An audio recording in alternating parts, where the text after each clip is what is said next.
Hey, what is up, everybody? Welcome back to Chill Gaming. Today, we're going to do a little special live. Usually, we'll do the Gaming Hour podcast, but Casper's not here today. So, what we're going to be doing, guys, is just chatting up.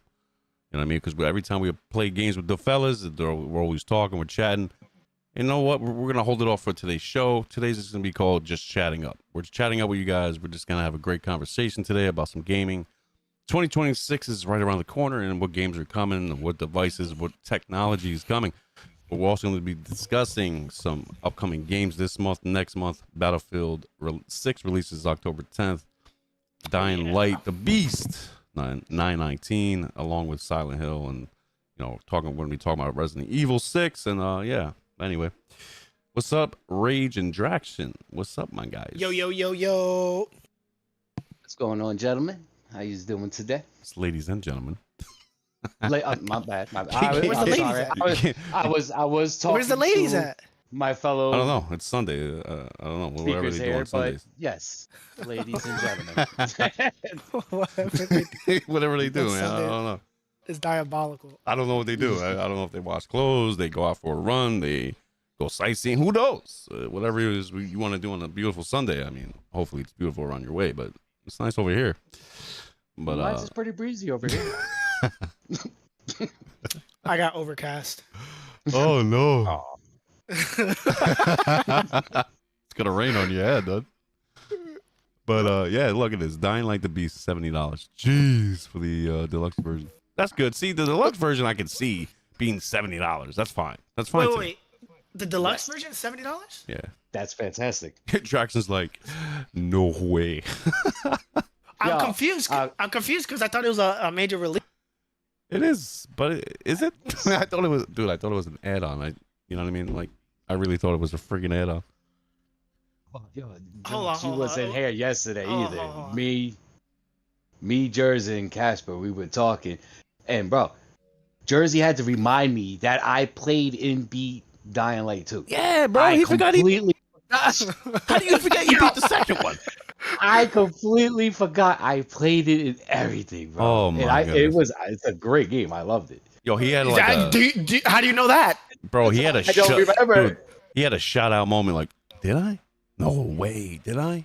I'm like, yeah, you That's beat the crazy. second one, buddy. That's crazy. How do you? I don't get it. And I think you even said that you liked the second one better than the first. I pretty sure I did, bro. I'm shot. There's something wrong with me. all right. Man.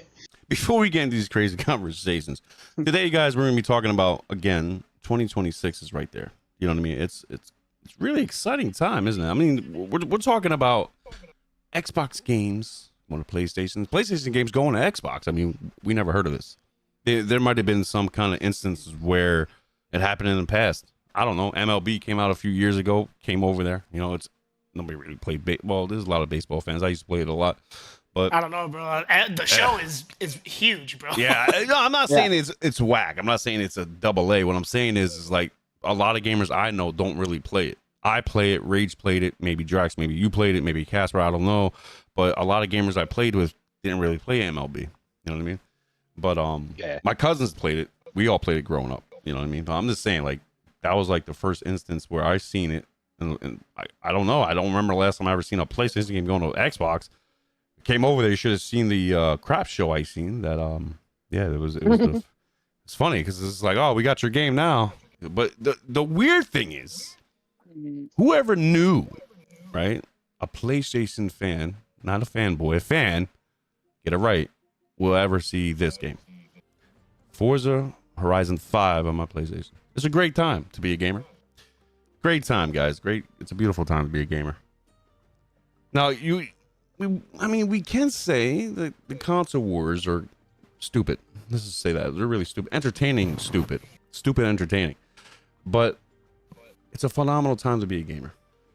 Maybe you're the kind of gamer who don't want to buy an Xbox at all. Maybe he's like, I don't care, but we got some Xbox games coming. Maybe you don't want to. You're the gamer who has an Xbox who don't care about fucking PlayStation. Sorry about the cursing, but yeah. You got some PlayStation Or you games. just can't afford all of them, man. Yeah, maybe you can't afford them. And a better route, like I told my buddy Rage and a couple other guys who weren't really savvy or privy to the sense, is like they didn't know about GeForce Now and stuff, guys. Cloud gaming, they weren't privy to it. They just turned on their games and played them. They didn't care about looking up what's new out here. The only thing they care about the games. You bring me the games, we'll play them if I like them, right? So I told Rage and a couple other buddies that they have GeForce Now. They can actually play, quote unquote, like a PC at home. You don't need a high-end build PC. For a little bit of money a month, they have a free version. You get into some PC gaming, and it's been pretty good. I think Rage is going to get the $20 a month or $100 every 6 months situation. You can play like like right now, it's the RTX 4080 build. I don't know if he is for not, but he can answer that in a second. But yeah, so people have access to these games no matter what. Like I said, it's a great time to be a gamer. You have cloud gaming with Xbox Cloud or whatever cloud they're having. PlayStation needs to ramp up their cloud gaming. I think it's all right. I have the Portal. It's okay. I wouldn't recommend fast-paced shooters. I'm being real. Like, I wouldn't recommend fast-paced shooters like Call of Duty. I just won't recommend it. But you got Mafia, the old country. I recommend maybe Forza. You can, what I mean, you can do some games. But GeForce Now, to me, right, is the best way to play cloud. It's really on point. But yeah, again, the games, the games will be there. PlayStation, Xbox, PC, it doesn't matter. You can have like a PC and play everything or pirate it. I don't recommend it, but people do that. And when you have an Xbox, it's like, damn, I want to get a PlayStation. Maybe you don't want to spend $500 or $700 or more for a PlayStation 5 Pro or whatever the heck's coming out. It's like, I think Drax can like kind of like rebuttal this. I don't mind a few games going to either console.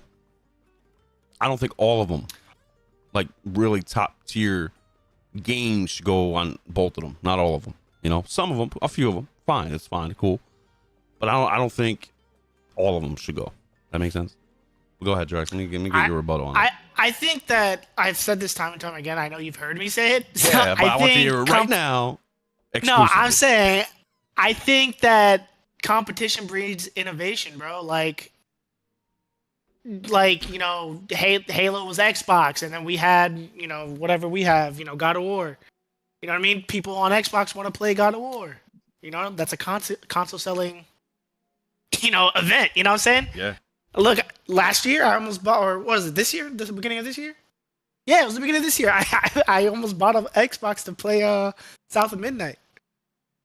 So I think that our games going to Xbox is probably it's probably a good thing for gamers, but a net negative for like business, if that makes sense. You know what I mean? Yeah. Because I feel like we're not going to get the quality games that we want now.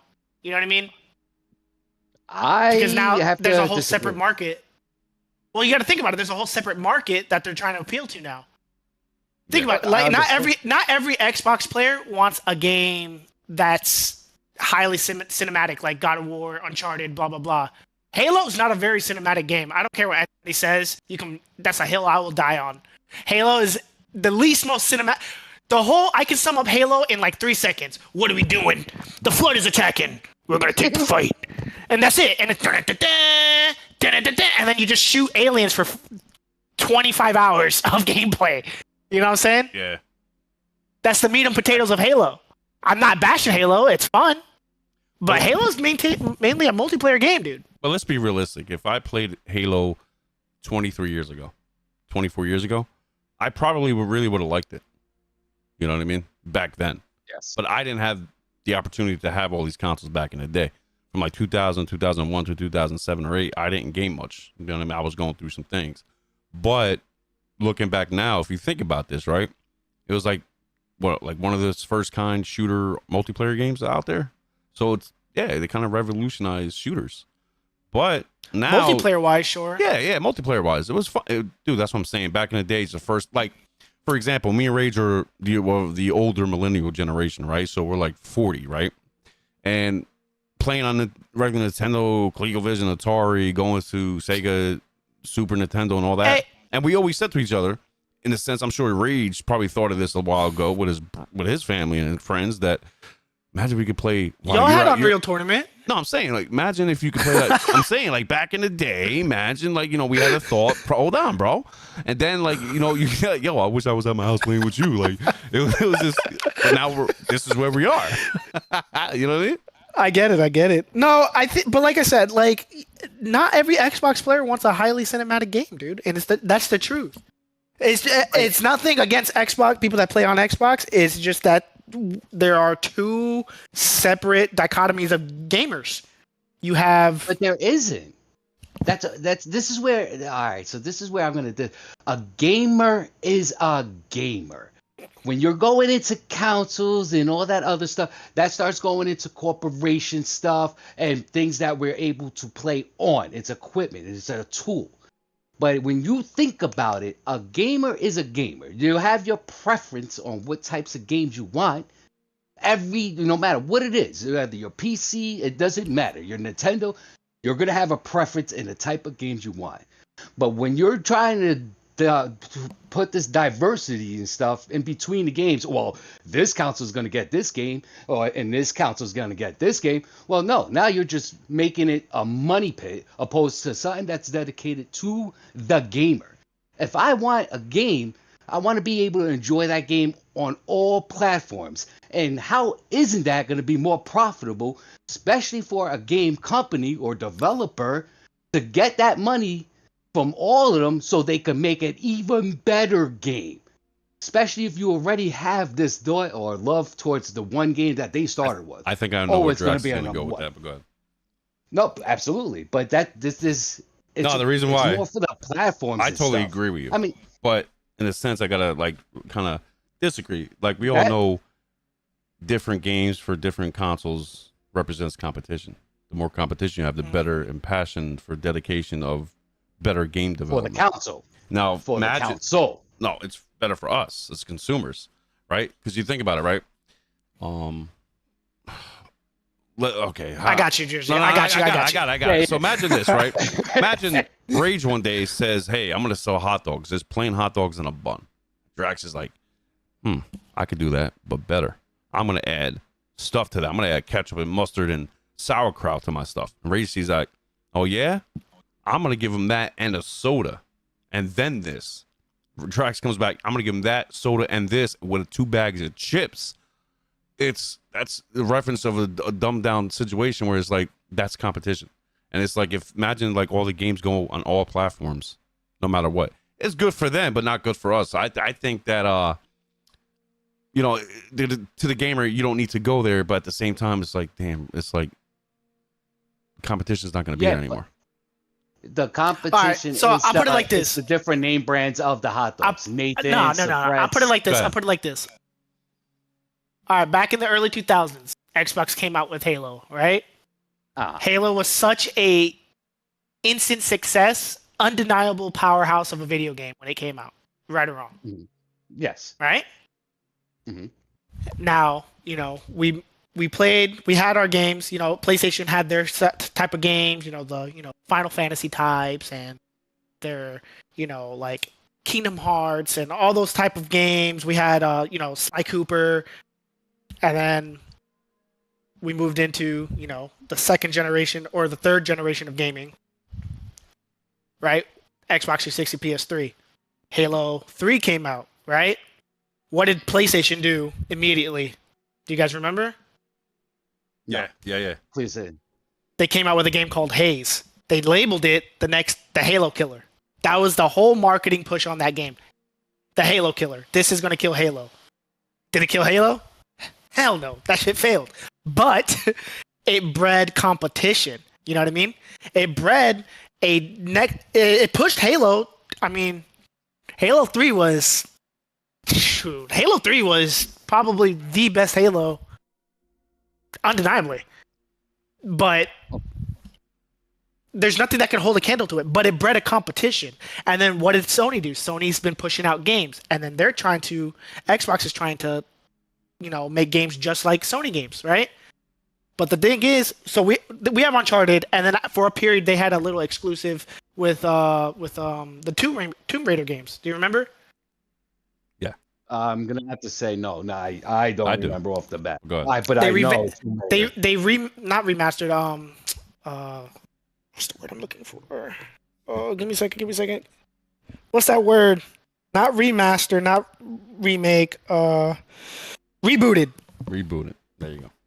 They rebooted Tomb Raider into a Uncharted like nitty gritty third person adventure game, right? Tomb Raider was always a thing on its own, but it wasn't nitty gritty, dude. You have to remember. Yes, it was. It was absolutely. No, Tomb Raider, dude. I'm about to take you to school. You ready for this? Let's go, please. I'm about to. Tomb Raider. Get him. Tomb Raider 1, 2, and 3 were not nitty gritty. Tomb Raider didn't get nitty gritty. As far as like Laura getting impaled and having a specific mechanic to pull out the impalement, or having her fighting for her life and bleeding everywhere, getting attacked by jaguars, getting attacked by freaking Indians. No, dude, not in that sense. No, but that's the process. That's just how it wasn't. The development of the how things go. It didn't get nitty gritty. It didn't get nitty gritty until Dark Angel, right? Which was the fourth Tomb Raider game on the PlayStation, huh? The more modern ones, where they had the money, the finances to actually be able to put these types of things in it. But that doesn't. They've always had the money and finances. Tomb Raider is a powerhouse. What do you mean? Yeah, absolutely, yes, it's a powerhouse. But even what that was a beginning of, let's say, an Uncharted or something. That's the base where it's in itself. So the reboot for Tomb Raider didn't come out till after Uncharted 3, until the trilogy was completed. But it's a reboot. Meaning it had to start before it got rebooted. Right. But if you play the new rebooted Tomb Raiders, right? The little trilogy that they have, right? Mm-hmm. It is more akin to the trilogy of Uncharted with the climbing, the way that things are shooting. I mean, there's a little bit more of like a survival aspect to it for the first game.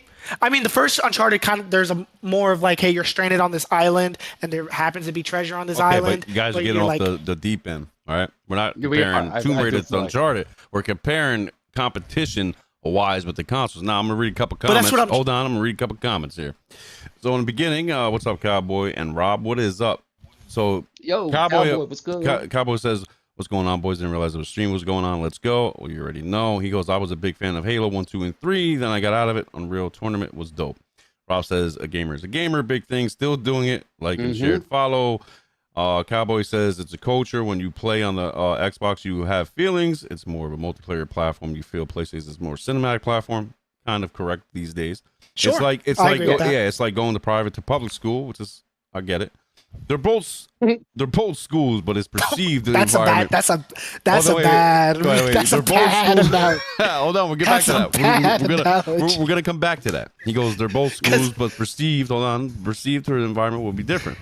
Always reverted back to Destiny and Halo. Destiny, I love Destiny because they were, are, and will be number one or number where they're shin, and then until something better comes along, which is true. I get that. Also, we need to see Luigi get the girl. That's what Rob said. But I will say this. No, this dude's always lacking. He's always like falling behind. Yeah. Get him the girl, goddammit. But go ahead, Drax. What were you going to say about Cowboy's comment? Oh, no. I just feel like who's the private school and who's the public school? Well, let's be realistic, bro. Be realistic. We all know who the private one is. This PlayStation and public's Microsoft because of Game Pass. Let's just be real. All right. Listen, dude. If it wasn't for Microsoft, we wouldn't like the multiplayer game space wouldn't be where it's at now. Give it credit, give it flowers, but whatever. Undeniably. Right. But at the same time, the quality of games wouldn't be where they are now if it wasn't for Sony, right? Can we agree to that? I agree to that 100%. 100%. 100%, bro. I'm still on the fence with it because yes, But listen, if it wasn't for Nintendo, PlayStation wouldn't be here. We can always, somebody's always doing it better. They got them by the balls. If it wasn't for ConnectiVision, none of things, or Atari. I mean, What do you mean? Connect-A-Vision. That doesn't make sense. Here's one better. If it wasn't for passionate developers making over there in Japan, making Nintendo, none of us would be playing games right now. Look, so thank you, absolutely. Japan. And that goes to my argument. It's not about the council. It's about the game developers. They always want to do better because it's a supply and demand. And why wouldn't you want to do better? What are we talking about? When you're talking about like which developers exactly? Well, we're not going to get into that conversation. Hold on. Yeah. Before we go crazy, hold on, guys. this is on a separate tangent. Strax, hold on. Save that thought real quick, guys, ladies and gentlemen of the live stream. This is our normal everyday conversation. We didn't make this up. We're just talking right now. Because Drax said, hey, instead of having like topics and really nitty gritty beaten down to a pulp, let's just talk games. Let's talk gaming. Now, for example, I've been out of the loop for, I don't know, what do you guys say, like 6 months, 8 months with gaming news? A lot going on in all of our lives with scheduling, new jobs, new places, and things like that. But, we're trying to come back. We also had, or have still, quick play dynamics on the other channel, but that's going to be on hiatus for quite some time until everybody gets their schedules going and we're on point. But anyway, back to the thing. So Drax, go ahead. On a completely separate note, I read so Nintendo just told like some of the third-party developers that all the games that they make for the Switch 2 need to be made on Switch 1 hardware because the Switch 2 is backward compatible. Because they don't want to give out the dev tools for the Switch 2 to the third-party developers. And that's something that Nintendo's always done too. No, wait, no. Okay, wait. I'm sorry. Even with them, they created their games and stuff. They would do it. Hold on, guys. Purpose. I kind of like lost track of my thought. Did you rebuttal Cowboy's comment? I kind of forgot because I was. No. I was just curious on who he thought was which one was. Oh, which. Okay, yeah. Okay, we touched on that. Okay, good. No, I'm sure. Like to me, it's like that movie Wild Wild West when he says which one is number 2, which one is number 1. Like I don't think it matters, Gordon. Do you? Like I perceive that as that. Like it doesn't matter. You have access to the freaking games, play them. You know what I mean? But listen, okay. So you guys seen the thumbnail, correct? I'm pretty sure everybody here, whoever's here, glad to see you guys here. You guys seen the thumbnail? The new Xbox Ally X and the Ally one's gonna be I guess 500, 600, 700. The other one's gonna be 800, 900, whatever the hell. That's what I heard. The point is, or 800 or 799, the other one's like 500, 600. It doesn't matter. The point is, people are calling that the Xbox. It's going to be the next Xbox, but it's really joking around. It's a handheld PC, a mini handheld PC. It's a PC in your pocket, basically. It has the Xbox buttons on it because I guess they paid them for that, whatever it is, and then you can play Xbox Game Pass and PlayStation games on Steam games, whatever launcher you want to play. You can actually do everything on the PC. You can basically do what is it, Drax? 1080p, 120, right? I'll tell you right now. Yeah, it's 120 hertz. It doesn't really tell me. Give me a second. Yes, 1080p, 120 hertz. FreeSync, 5 minutes. The battery life is. Ooh. It says it has a big battery, but I don't know. See, but 80 watts. I'm pretty sure you could probably dock that. Probably, right?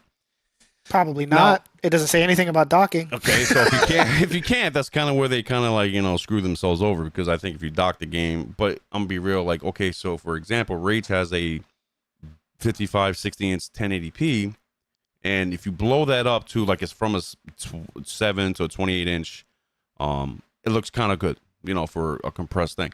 But if you blow it up to a 55, 60, you're gonna see a big difference, bro, than 4K at that size. So. Everybody was, but for the price point, is it even worth it? The reason why I say this, right? People are complaining that, hey, it's only 1080p. It's not even 4K.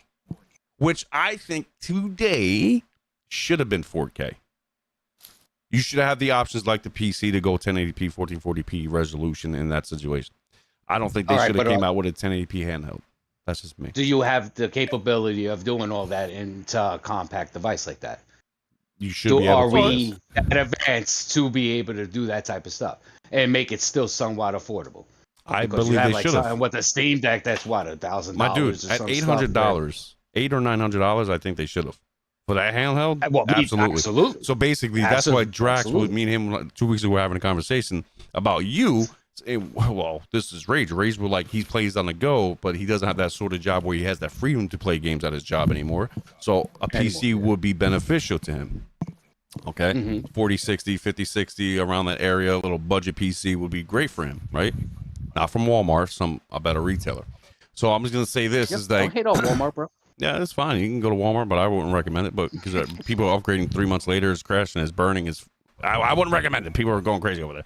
But yeah. But I'm just saying, the Xbox Ally X is a cool feature. It's a cool handheld. Let's be realistic. It's a cool handheld, man. 120 frames, and you can play Xbox, PlayStation, any kind of game on Steam or whatever launcher. Again, it's a cool toy, bro. You can bring it on the plane, car rides, out in the park, just chilling. Yeah, or lay on your couch or your bed, just chilling, playing your game. Maybe you don't want to set your desk. Maybe you don't want to stay in the living room. It is bring it on the go. You could bring it like your saved games on the go.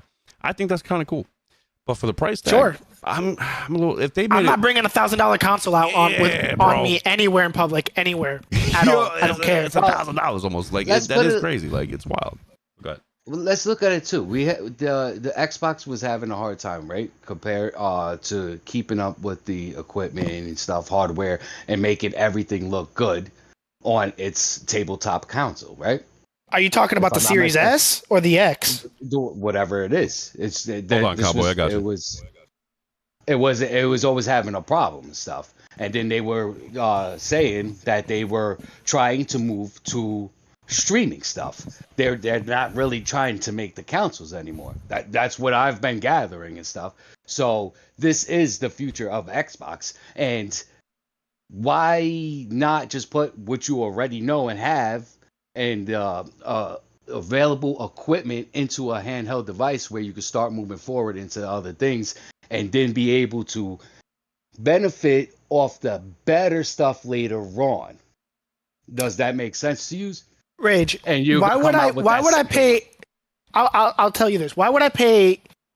Base price is $8.99. All right. I don't know what else this thing comes with, but that's the base price is $8.99. All right. The Xbox is what? The Series X is what? Like 500, right? Whoa, say that again. Rewind that. What is it? What is it? Bro, I don't have an Xbox. Xbox Series S, bro. X. Oh, X. Yeah, it's about 500. X. You can get it on sale. It's about 500, right? Out the box new, yeah, it's still 500. I'm gonna be 100% honest. I'm not gonna pay $8.99 for something a fraction of the size, and I could just put it on my table and play on my giant 75 4K, you know what I'm saying, TV instead of, hey, I'm just gonna go. I want to play Gears of War Reloaded right now. Like, get my $1,000 console and get on a plane and fly away. Like, no, but dude, you're missing a point though. But that's not where Xbox is going. But no, Xbox is going to streaming. It's not made for the. It's not trying. No, Xbox is not going to streaming. Xbox is trying to go everywhere.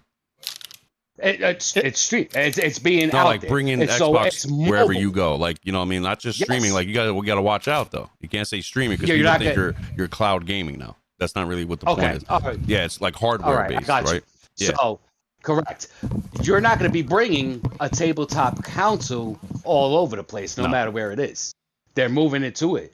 Why would I pay $70 for a game that I paid $50 for before? Well, because it's for entertainment, Rage. Precisely. It's the entertainment.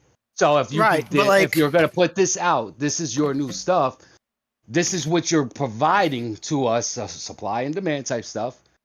You're going to pay that price, especially with the inflation and everything. Is there a demand? Is there a demand for that and for that price? You know what I'm saying? They're not going to know until they try it, though. I'll give you an example. You got to take that chance. The PlayStation Portal it's a niche. It's like it's a knack. It's like whatever, you know what I mean? Whatever word you want to use. It's convenient to the sense like you don't want to sit up on the couch. You want to lay back, chill. You maybe go in your backyard or, you know what I mean? Go anywhere on the go or fucking, you know what I mean? My bad for cursing again. But see, I got to stop. I'm just like PlayStation Portal is just relevant to the PlayStation 5. You don't need a PlayStation 5 now, I guess. You could just get it on its own, sign up for it. You know what I mean, and get PlayStation Plus and stream their games. Great, it's great. Okay, cool. But a lot of people are skeptical in the sense of just like Rach said, streaming rather than downloading the game. I would rather download the hardware or software and play it natively on the hardware, not like streaming it to a cloud. Well, type service. weren't people complaining about the price of the Switch And also, well, hold on. The Absolutely. PlayStation Portal, you don't have access to Steam and other stuff like that device will have. You know what I mean? So, but is it worth not really like PlayStation Portal. $500 more than a PlayStation Portal? I'm not comparing the two. I'm just saying in general, like, you know what I mean? If PlayStation had access to freaking Steam, how much will they charge this thing? Like, I would bet you if PlayStation had a handheld similar to this, it would be pretty high. It would be like between $400 and $600. It would not be no $800-900 to $1,000. I promise you that it would. Well, but that's also because you're in competition with Xbox or Microsoft. All right, so I'm gonna charge you less for my neighbor where he's charging you more. Well, of course, it's smart corporation wise, but you're also not giving what the Xbox, the Ali is going to be given. We have to be within a certain distance. We have limitations to that PSP. As to the Ali, you're not having those limitations. They're giving you everything then and there. But even still, Rage, that like you got to think that's probably gonna not everybody can afford that. No, of course not. Handheld. But who can and who's dedicated to it and who really wants it is gonna buy it. Jers is one of the biggest offenders to buying brand new things. Yeah, but it doesn't make sense to me. He doesn't need it, but he buys it.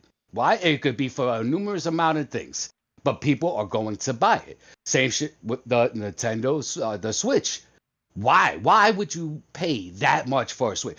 When you put it on, you dock it, you put it on TV, you're losing all the quality of it because it's just going to go down. Well, you guys got to be proud of me. I didn't buy every little thing new this year. Not every little thing. Every other little thing. Because I like to have access, bro. Access is the key word for me. I love to have access when I want to. I don't like to be left out. I don't like I always said this years and years ago on the show or any other show, wherever I was, don't limit yourself. But if you have a budget, all right, so it is what it is. Listen to what you're saying. Listen to what you're saying. You are answering your questions right now. Just by you, one person, this is how you feel. Now, you add that by thousands? Well, guess what? You got thousands of people that's paying $800 because they just don't want to be left buy it. What I'm loop. saying is I wouldn't buy it right now. I'm just saying if you gamers want it, they can buy it. They can do whatever. But here's the trick. Are you ready for this trick, ladies and gentlemen? Now, I'm gonna throw a curveball at you. You ready for this? Can you swing it? Are you gonna hit and miss, or are you gonna hit it for home run? I suck at baseball. That's why I played MLB. Well, this is why we're gonna get on Game Pass. Now we're talking about a handheld, a physical handheld, hardware, downloadable content, right? Mm-hmm. I said before and earlier in the show, I said GeForce Now is a thing, right? Now, people who don't know, and there's a lot of people who don't know or know, but you could do the same thing on GeForce Now, bro. All right? Because GeForce Now is limited. It's bundled with Game Pass. All right? Now, I say this because maybe you can't do every little thing, right? Let's say your phone. You have an older phone. It's only 60 hertz. Okay, you don't have 120, but you could still play Call of Duty. You can still play this, that, and the third on GeForce Now. Hence, wise, you don't have to spend an extra $800 for a handheld. Now, you let's say we're playing, I don't know, the Gears Reloaded on Xbox. It's already been there. Rage is like, hey, I got my laptop. I can bring that with me. Why would you bring a big ass laptop with you? Yeah, but are you really gonna be playing game, walking around, running around people? No, you're not. So be quiet. Don't even say nothing. What I'm saying here is like GeForce Now is a better alternative, right, for gamers. You don't have to spend $800. You can just play whatever. It's not though. It is because you can play. You still gotta play it on a PC or something. No, you don't. This is what. Pay attention. But the phone is on limitations, bro. Whose limitation? Yours? Whatever thing you have. People. No, hold on. No. You say limitations. You got to kind of like. What is limitations to you? Let's say I got a crappier phone. It's not one of the up-to-date ones and stuff like that, and you are able to get the GeForce Now. But even with the GeForce Now, you still got the limitations. But on top of that, you got the limitations of the phone. But I'm gonna tell you what happens. I'm gonna tell you no. See, but this is what we have to understand, right? It's 2025. A lot of people who are struggling with old phones, that's crazy because a lot of people have like at least 2020 and above right now. Right, and they're all really good phones. Even the freaking Boost Mobile and Metro, we all have some type of service. It's like if you're out in the, like, no, I'm saying, yeah, I'll tell you right now, is because one, if you're out in the woods somewhere, it may not work for you, right? That's cool. All right, whatever. If you're going out in the woods, what the hell are you playing a fucking video game? Go out and enjoy hiking. Really. Like, what are we doing? But I'm just saying, like, normally, right? You're in the suburbs, you're in the cities, you're in a nice area, whatever the fuck. A lot of people have Wi-Fi anyway. It is what it is. So it's based on a browser or an app. It's not based on hardware, really. It's not. You don't need a crazy hardware to play these games the way you would need on a PC or a PlayStation. It's cloud-based. So all the stuff you need is in their cloud, their servers, whatever. If you buy, like realistically, what you pay, it kind of reduces the latency. So if you have the most expensive version of GeForce Now, you have no latency. But, okay, virtually. So square that up, right? $800 divided by $20. How many months do we get? Let's narrow this down, right? Because I want to see something. It should be like 5, 10. I don't know. I'm gonna like that divided by 20. That's 40 months. 40 months, almost 4 years. Close to 3.5, 4 years, you're saving money. So you're using $900 within the 4 years of having GeForce Now. Just subscribe to them. Do you still have to buy your games? Yes, that's the downside of it. You have to buy some games. You can play free games. You still got to buy your games to play those games. It's kind of stupid. Game Pass kind of. And you have limitations to game playing time, no matter what price it is that you're paying. But it's not like I could sit here for hours on end and play my game, because like I do have the GeForce Now, the higher one. I was only allowed to play for the first 2 weeks, and then the rest of the month I'm done. I can't play it. What do you mean, dude? We were just playing Doom. We were just playing Doom. The first 2 weeks, me and you. Doom. Chat. Yeah, I know. I'm talking chat. Doom, DOM, not or. No. Go ahead, Rage. My bad. DUNE. Doom. That's why I get the Beavis and Butt up there. Dur. Yeah, me and Drax was playing it. We were going in, and I had the laptop where I have to use the GeForce Now because it wasn't capable. I got to play at least I'm gonna say, give or take 2 weeks. My subscription's up. My playtime is done. I gotta wait till next month now to be able to play my game again. All right, pause that real quick. So, Cowboy, good stuff. Firstly, he says, I never said which one was the point of the gamers, like the PlayStation and Xbox were preserved and to be different as they were private and public schools. That's what everybody says. He goes, Jersey, to hear you supporting cloud gaming is crazy. Love it. No, I support cloud gaming if it works, dog. I never supported Stadia because Stadia was weird. I support NVIDIA and their gaming service. GeForce Now it's still dope. You know what I mean? It's one of the best. Break it down, Jersey. You did always. Yeah. Hold on. It goes, and you don't know, even though. Well, yes, you are correct. You don't need Wi-Fi. The reason why I said Wi-Fi, because like Raid's the same. Maybe your phone ain't the best. You don't have the best service. There's Wi-Fi capabilities everywhere you go. Your friend's house, family, whatever, on the street. There's free Wi-Fi everywhere. So I'm just saying that's why I said free Wi-Fi. You know what I mean? Or Wi-Fi in general, because again. Some cell services are whack. Some, like I said to you years ago, Cowboy, that you do lose cell service, like on your cell phone. It sucks sometimes. Like right now, I have sucky internet right now on my phone. I don't know why, but some days I have great cellular service. It is what it is. AT&T's weird. It is what it is. But I'm just saying, dude, GeForce Now is the best place to play with cloud gaming and have access to a type of PC realm of gameplay. But the fact is this, gentlemen, is like, we're going to talk about other shit too, but the Xbox Ally X and Ally is just it's a cool device. I'm not gonna lie, it's cool. But is it $900 cool? That's the real Absolutely key. Not. No. I'm gonna say just period. No.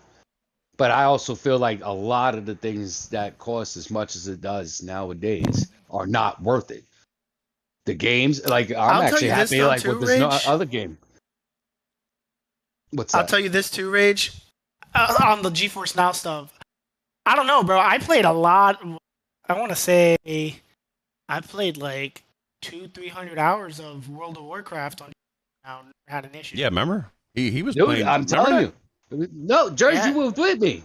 And I'm telling you, we were literally. I'm playing the game. I had the higher level one. I paid for it, and we're in the middle of doing. I'm over here trying to set up our little base and stuff. So I got to. But you also have to remember. And I killed my game to play in time. I was no longer allowed to play for the rest of that month. It was still 2 weeks to go. I don't want that limitation. Because that's the free version, dog. That is not the paid version. No, that's the paid version, bro. I'm doing the paid version. No, I promise. No, Rage. I'm telling you right now, you're allowed with the $20 version, the ultimate version. You're allowed to play 8 hours uninterrupted. Basically, all you have to do is sign out, wait a couple minutes. If I'm paying, why are you even giving me if I'm paying, why are you giving me any limit? I'm giving you my money. Don't give me no limit. It's server based. There's so many people trying to exactly. All right, there's so many people trying to use the same server as you. And it's understandable. That's understandable. It's basically clearing a server, but there's no queue.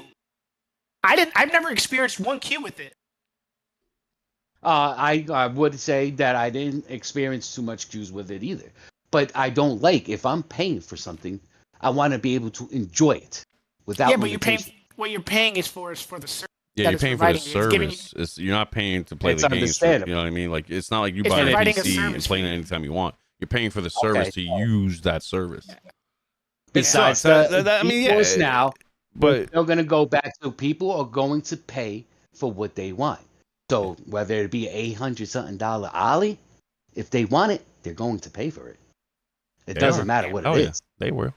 Yeah, absolutely, they will. Now, there's people that have Xbox Series X's and PCs, and they will still buy that thing. Yes, you know what I mean? Absolutely. I'm one of them, but I don't need it. So, but that's to me, that's going to be answer the question. Now, I have my personal opinions about it because of the way I feel about them, of course, and shit. But people are going to pay for it because it's what's new and it's coming up. And I feel like this is where Xbox or Microsoft is going. They're trying to go to the handheld. I don't think they want to do any more tabletop consoles. Cowboy says you can pay for the higher amount and then you'll get more playtime.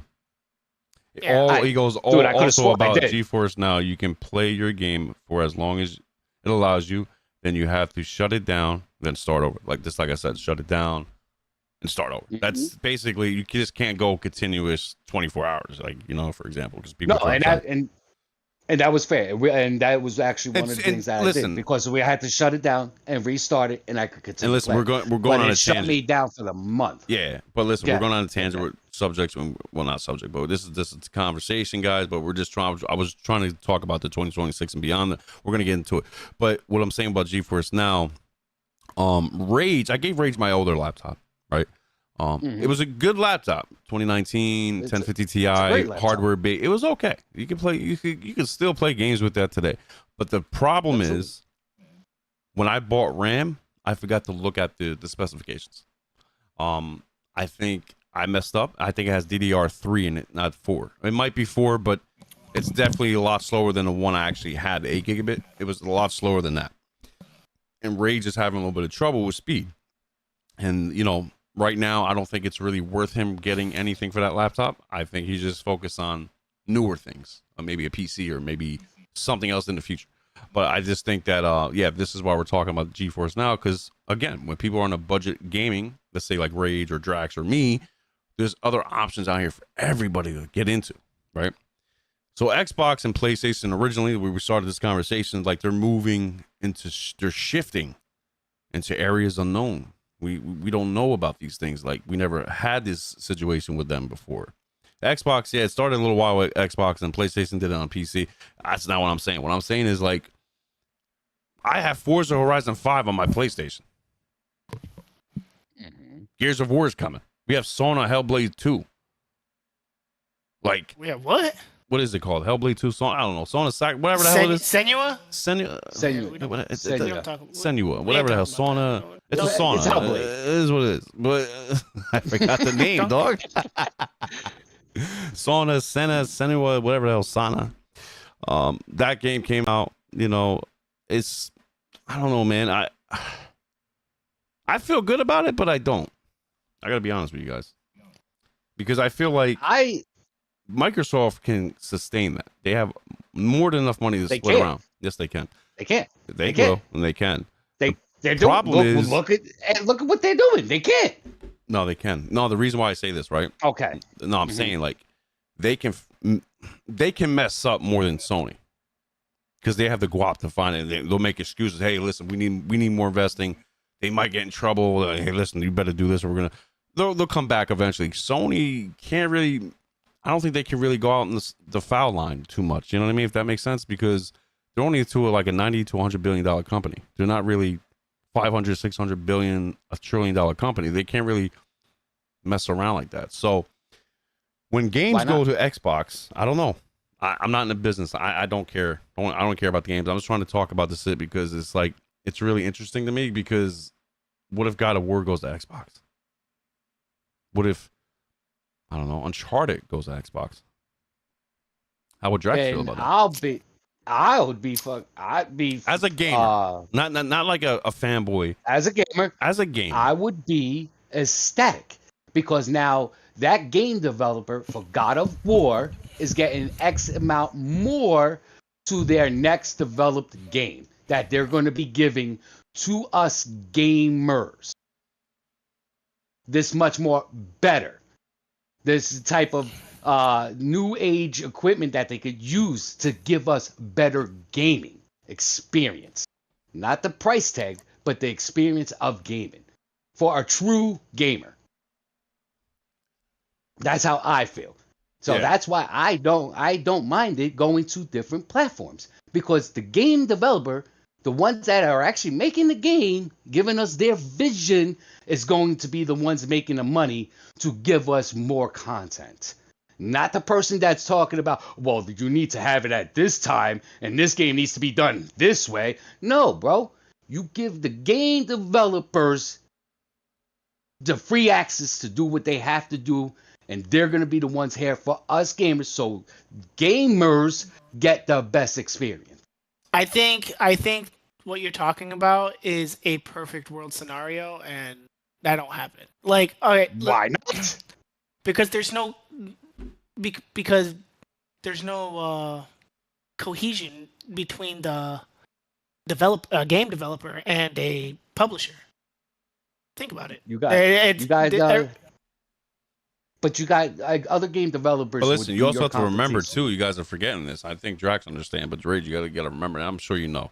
But they also not only do they have to make maybe a backwards compatibility still for PS4, maybe, or even PS6 to PS5, which is PS5 should still be able to handle this really powerful console, along with Xbox Series X and S now, and along with PC.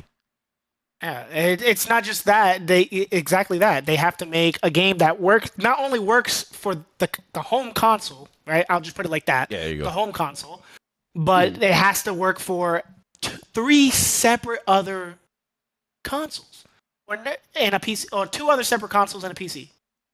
Okay, and what's wrong with that? It's not as cut and dry as you think it is. It's not like, oh, that's easy. If I did it on the PlayStation, I can do it on. It's completely separate dev tools. It's completely separate like programs that they have to run. That's why, like, for instance, we're getting Stalker 2. That's why it's taking so long, and that's why it takes so long to do a port, because you have to. It's a complete. You're restarting the cycle. Yeah, you have your game, you have the premise, you have the graphics, you have the engine, or whatever the case may be, but you don't have the port for that console. You don't have the dev tools for that console. Okay, and you just make a part of your company that's going to give you the ability to make that. Why not? Especially if you're making the money, because you're everywhere opposed to specific spots. Well, they do have that. I don't completely disagree. Nexus, one of them. Okay. Yeah, but what I'm trying to say. They port them over to PC, but. So because I'm trying to think of a way of how I can explain this to Rage. It's business, bro. It's business too. Like, hey, yeah, bring it to my console. Sure, yeah, okay, but what am I gonna get out of this? I know. I don't care about the business.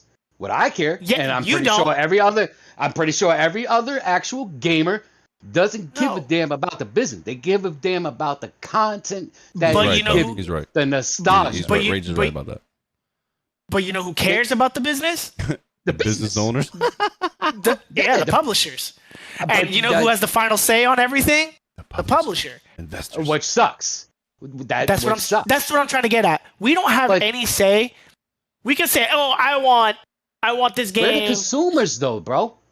We are the ones giving them the money so they could continue to have a business. Yeah, but also at the same time, people have to get paid, and out of the money that we give, they get paid. Bro, it's a whole. Think of it like it's exactly that. Okay, here's this thing. If they could, in a perfect world, they could do it. They can make a new game for PlayStation, and PlayStation can make whatever. Perfect world, we don't care. As gamers, I don't care how much Sony makes. I don't care how much Microsoft makes. I don't care how much Steam makes. That is their problem. Our problems is playing a game, a good quality game. Now, is this what we're talking about, though? Yeah, are we talking about the gamer? Or we're talking about we're trying to make some examples. No, we're talking about both, because this is what happens, right? I'm gonna tell you why. This is all on Twitter. People have these kind of conversations all the time. You guys see when I post some screenshots? Yes, I do, because it's funny as hell to us. It's people are crazy. They're just anyway. Yes, there has to be. I'm just saying. Hold on. What I'm saying here is, I think I understand what Drax is saying now. Rage, we understand what you're saying. We're the gamers. Bring us the games. We don't care where it's coming from.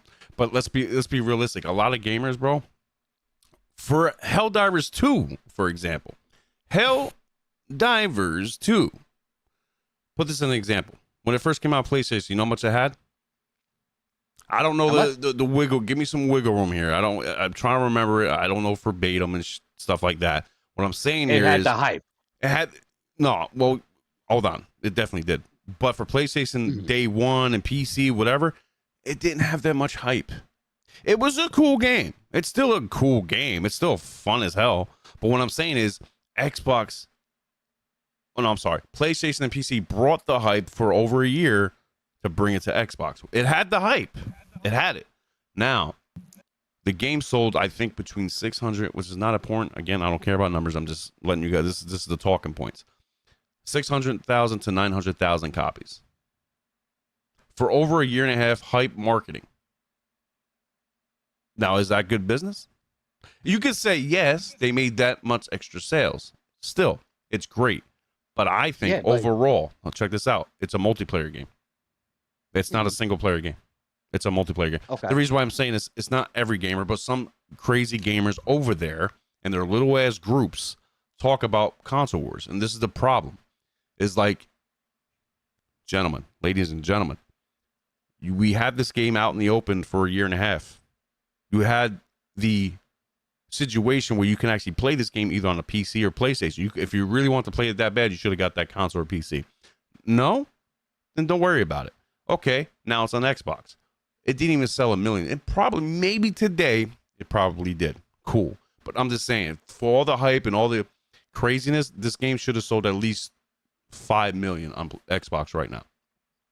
That's the point. And this is, no, me and Drax are trying to make this kind of similar point to where, yes, it's good business in a sense, making more money. Even 1 extra sale is always good. 2 extra sales is better. 3 sales is phenomenal, right? We get that point. But it's like, bro, you have how many consoles over there on Xbox, and it only sold less than 1 million? That's terrible. That's bad. Yeah. But being in a business by itself is taking a gamble. You starting a business, no matter what the hell it is, you're taking a gamble and a chance. No. Okay, so real quick. Okay, it's just a lot of Xbox gamers got spoiled with Game Pass, right? They got spoiled because now they want everything coming on Xbox on Game Pass. A lot of gamers buy their games, of course. Hell yeah, bro. I see it all the time, but I'm just saying, a lot of gamers, 30 million players, are on Game Pass. Yeah, but who cares? But that's 1/3 or 2/3 of the player base on the console. Think about that for 1 second. It's 30 million gamers. Rage. 30 million. It doesn't matter what the damn console is. No, I get it, but it's, again, I don't care what Sony does with Xbox. I'm just saying, in like a general sense. Like, go ahead, Drax. I know you're breathing over there. I can hear him breathing. He's having a conniption. Bro, it's also about brand loyalty too. You have to think about that. You're not even taking account to why? Because not everybody thinks like you. Oh, and that's fair. But there's also thousands of people who do. Sure, yeah, but definitely. you guys are well into the minority. Are we though? There's 100%. Because of corporations and how they are presented. You have to understand. People are slaves to a brand. You have to understand that. What kind of shoes do you wear? Whatever I could afford, my man. Timberlands, That's what I'm saying. Nikes, But Reebok, are you gonna go? Are you gonna go out and buy the latest Jordans when they come out? If I like them, absolutely. Why not? Are you gonna buy the Jordans after that dropped 2 weeks from then? If I like them and I got the money, let's make that clear. If I like them, I got the money. Are you a Jordan's loyalist?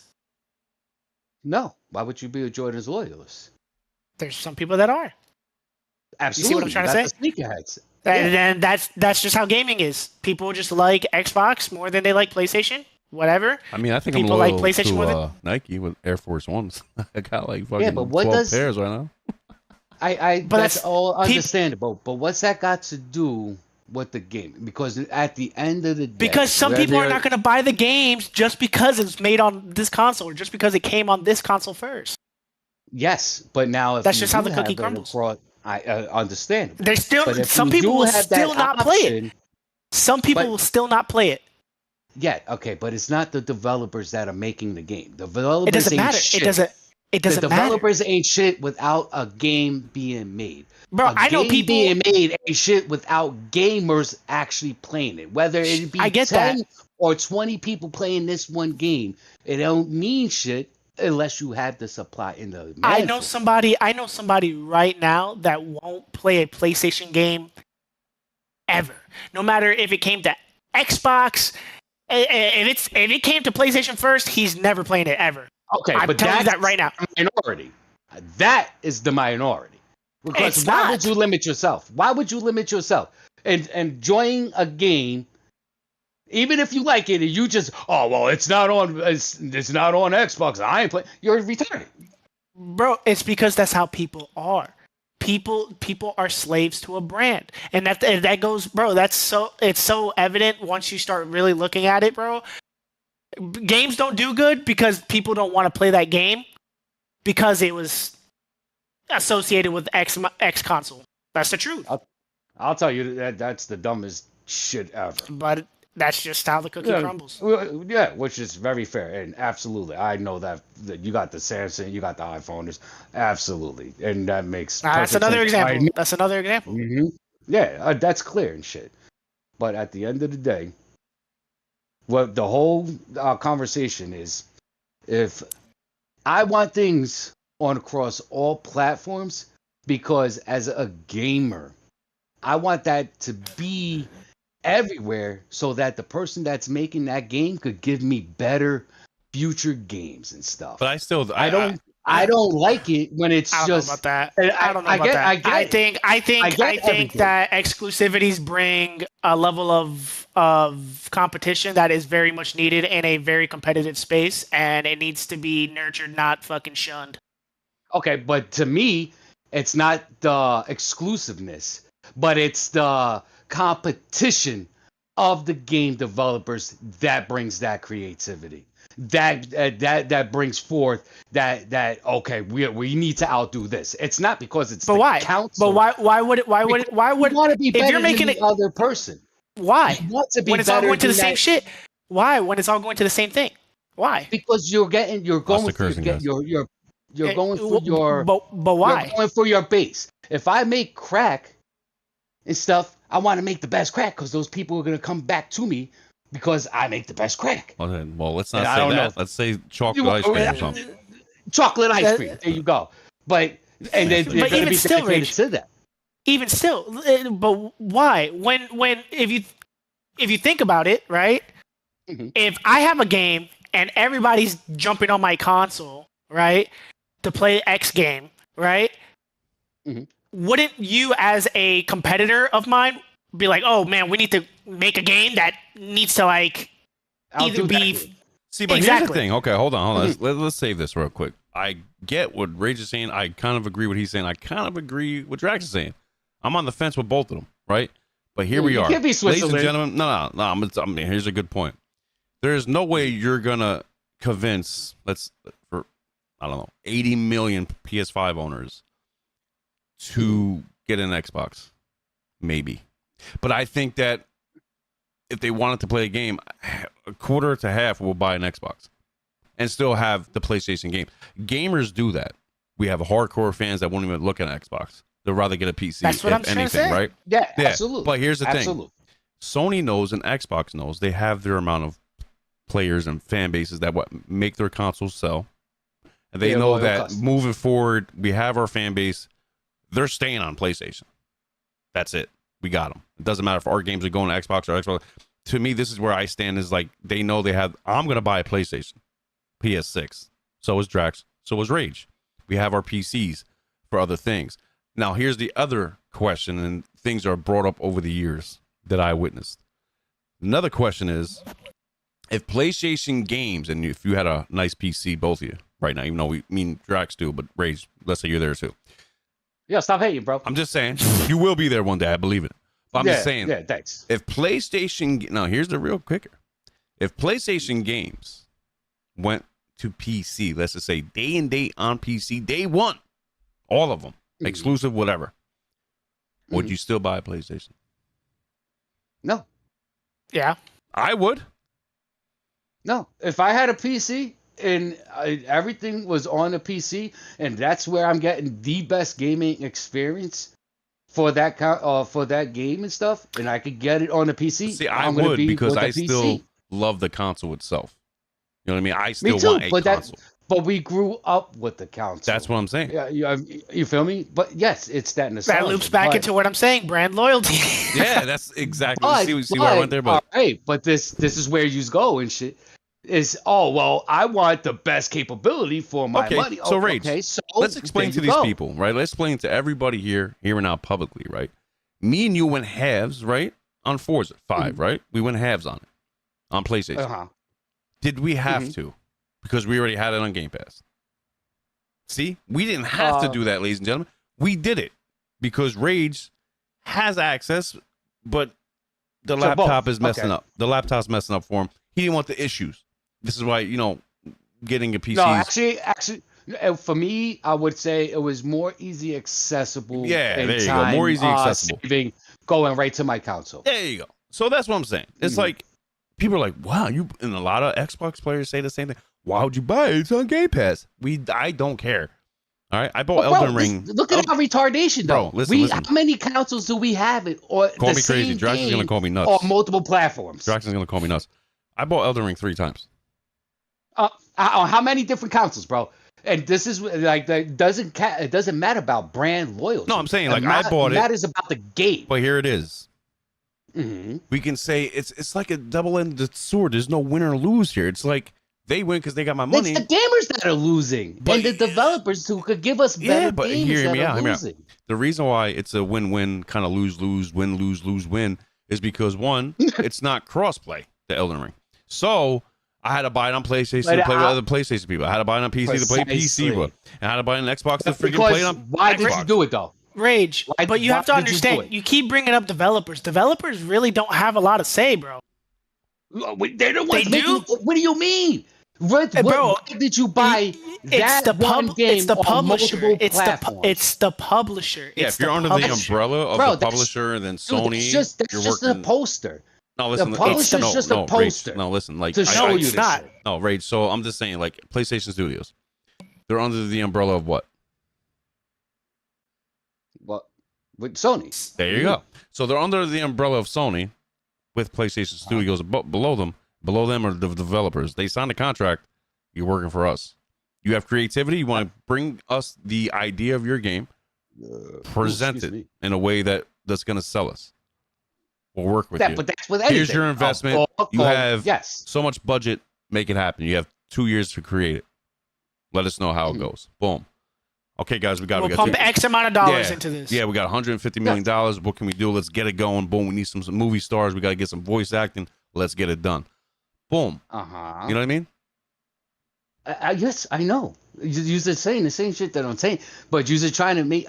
You're trying to make me understand it for the Xbox business aspect. Well, I'm saying they can't make it for other consoles as well, like at the same time, unless they have a contract that says that. Yeah. But again, unless it's third party, dude. That's Sony. That's not the game developer. But the developer can't go. No, I'm saying no. You're right. It's not. I'm just saying. But the developer at the same time in that time frame, the 2 years to make this game, cannot make it for Xbox. Okay, so how's that helping the gamer? How is that looking at the it's gamer? Not, you're not understanding. It's not for the gamer, bro. You have to understand. You have to separate. No, you have to separate things that are for the consumer and things that are gonna benefit the publisher and the company as a whole. They are not listen. I'm a gamer though. Exactly, but you're not the focus. I am. I'm the gamer. I'm the one that's buying the content. What do you mean, sir? You are not the focus. You have never been the guy. Listen, the ice cream man is selling you chocolate ice cream because it's the same reason. It's the same reason. It's the same reason. It's the same reason you have. Let's say you have a favorite video game franchise, right? And then let's say they do a reboot and it's a completely different game that's so far removed from the original game. That's because the publisher goes through their own focus groups that they pay and say, hey, this is what the people want, but it's disconnected, dude. We are not the focus. They just pump out a product and they pray that we buy it. Now, if we're like, hey, this thing sucks, I'm not paying money for this, Concord. Then sometime exactly. Concord got, bro, literally demolished, bro. Is that what is that? Is that Concord even a game? It was. It was at one point for like, you know what, an all of 2 weeks, or maybe even less than that. Okay, but what else did that game developer make other than Concord? Because it was one. It was that was that one. I don't remember. Who's the people that developed it? If you can tell me the name, I can tell you what games they. I forgot. Yeah, I don't even remember who made it. I know somebody from Bungie was helping with that, so I'm just saying somebody from Bungie. But made a studio. We all know Bungie. We all know that Bungie comes out with great content for the most part. Yeah, what are you talking about? Are we playing? Did we play? When was the last time you played Destiny?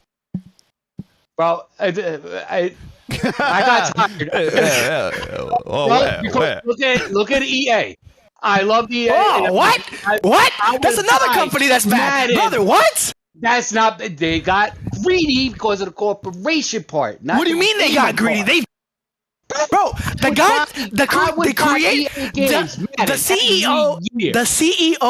CEO of EA themselves said that if they could monetize reloading and shooting bullets in Battlefield, they would have.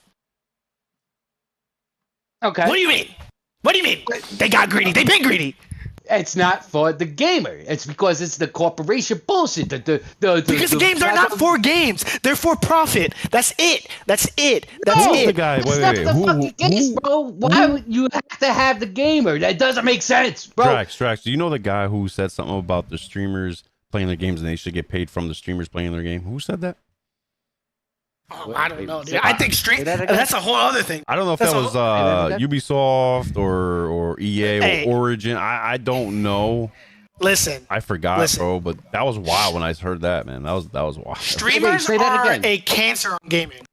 I agree. Not all of them. All streamers. All streamers. No. Because no. I'm disagreeing. I'm disagreeing with you because if you're playing a nostalgia game like Zelda or Paperboy, what are they doing? They're playing games. Okay. All right. Yeah. I'm just saying, not all of them. So I put it like this. What you're saying. We talked about this 2 weeks ago? Yeah. I think, right? And now we're gonna stream everything we're talking about. We're gonna start streaming now. We're gonna put it on pause and stream it. Listen. This is there's great. a thing called content brain. I think I told you about it 2 weeks ago. Remember? I had content brain, but go ahead. Every streamer that plays anything is not for any wholesome reason unless they're a bottom of the barrel, brand new, streamer. Sure. But these big time streamers are 100% a cancer on gaming. 100%. Explain to the people in the back who maybe don't understand what you're saying, but go ahead. Because I totally agree where you're going with this. Okay, so Battlefield 6, right? Mm-hmm. Comes out next month. Oh, yo, right? Everybody, this is great. Go ahead. Excited. This is sir. This is a perfect Battlefield example. Battlefield 6 comes out next month. The beta dropped last month, and it was met with not only raving reviews, but cry saying that this is rectifying gaming, that this game might single-handedly fix EA and every travesty that they ever done to date, right? So, with that being said, streamers, aka the big streamers, the big COD streamers, the people that get paid by Activision, the people that get paid by these big companies to play their games, money-wise. Listen, get paid. What do they say? They play Battlefield. They're like, I don't know. I'm not really digging, this type of format of game, right? Fine. Battlefield's not for everybody, right? But my issue is when big time streamers that have actual influence push their worldly views onto agenda. Yeah.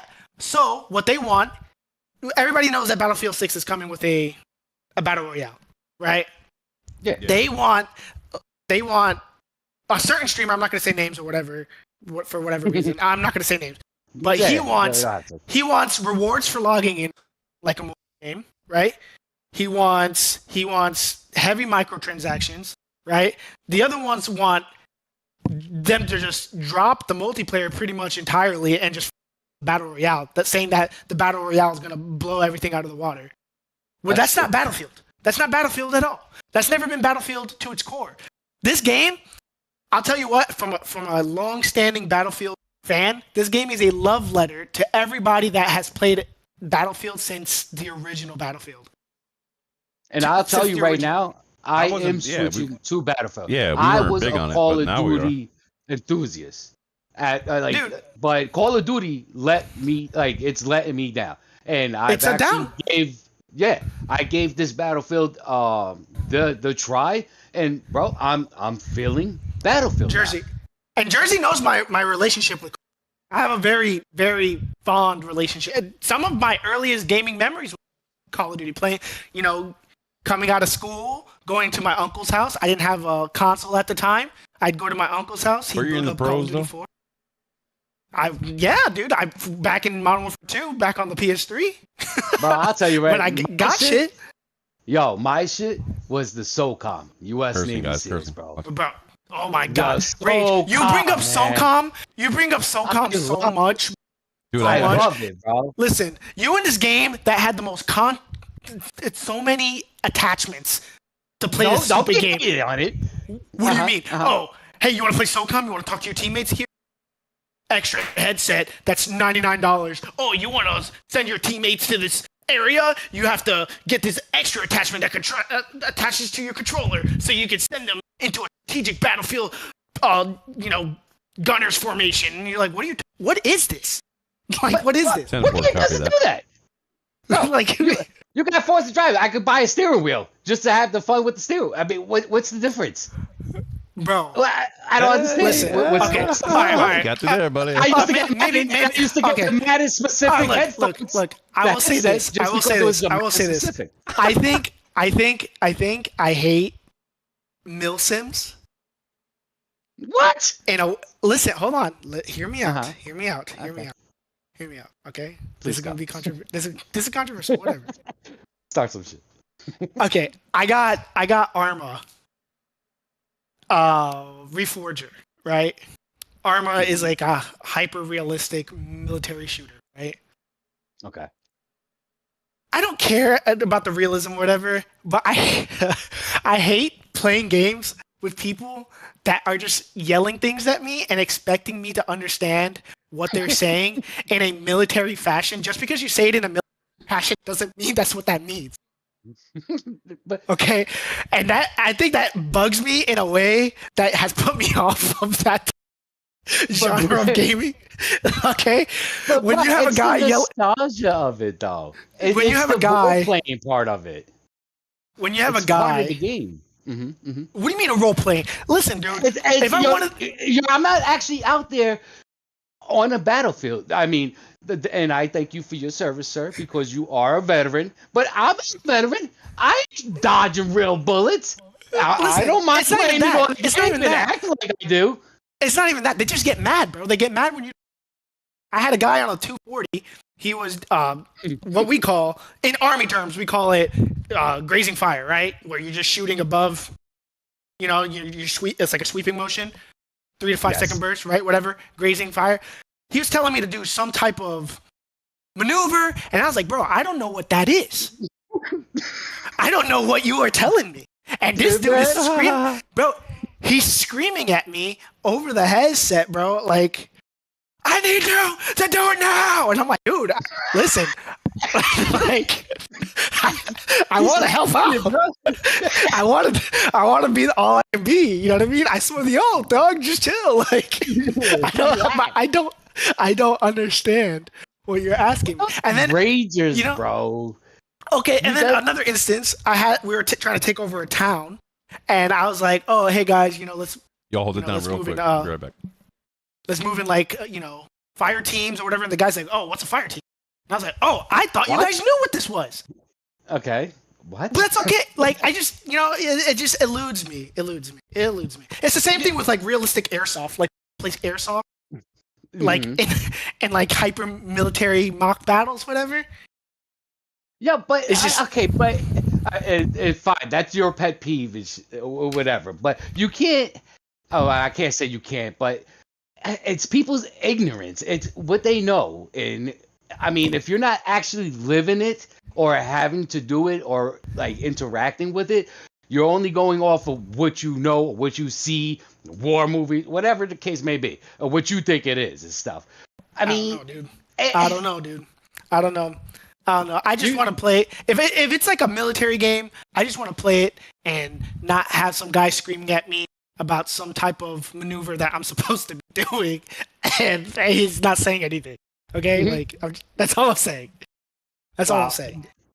I personally, that is one of my games that I enjoyed. I loved SOCOM. But that's also where I started my multiplayer game. It was on SOCOM. So that's like my nostalgia. And I've tried a couple of Battlefields and stuff like that, and it wasn't my thing. I didn't like it. I always gravitated to Call of Duty more. But now, like this new Battlefield 6 and stuff, bro, I'm looking forward to it.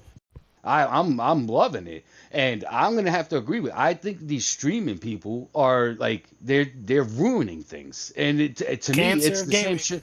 It really is, because I feel like a lot of them, you have no idea what your ass from your face is. Like, you don't know what you're talking about, and then you just want to sit on here. If you are sitting here and you're only playing a 2-hour game, bro, you're not a gamer, and nor should you be saying anything or having any comments about anything.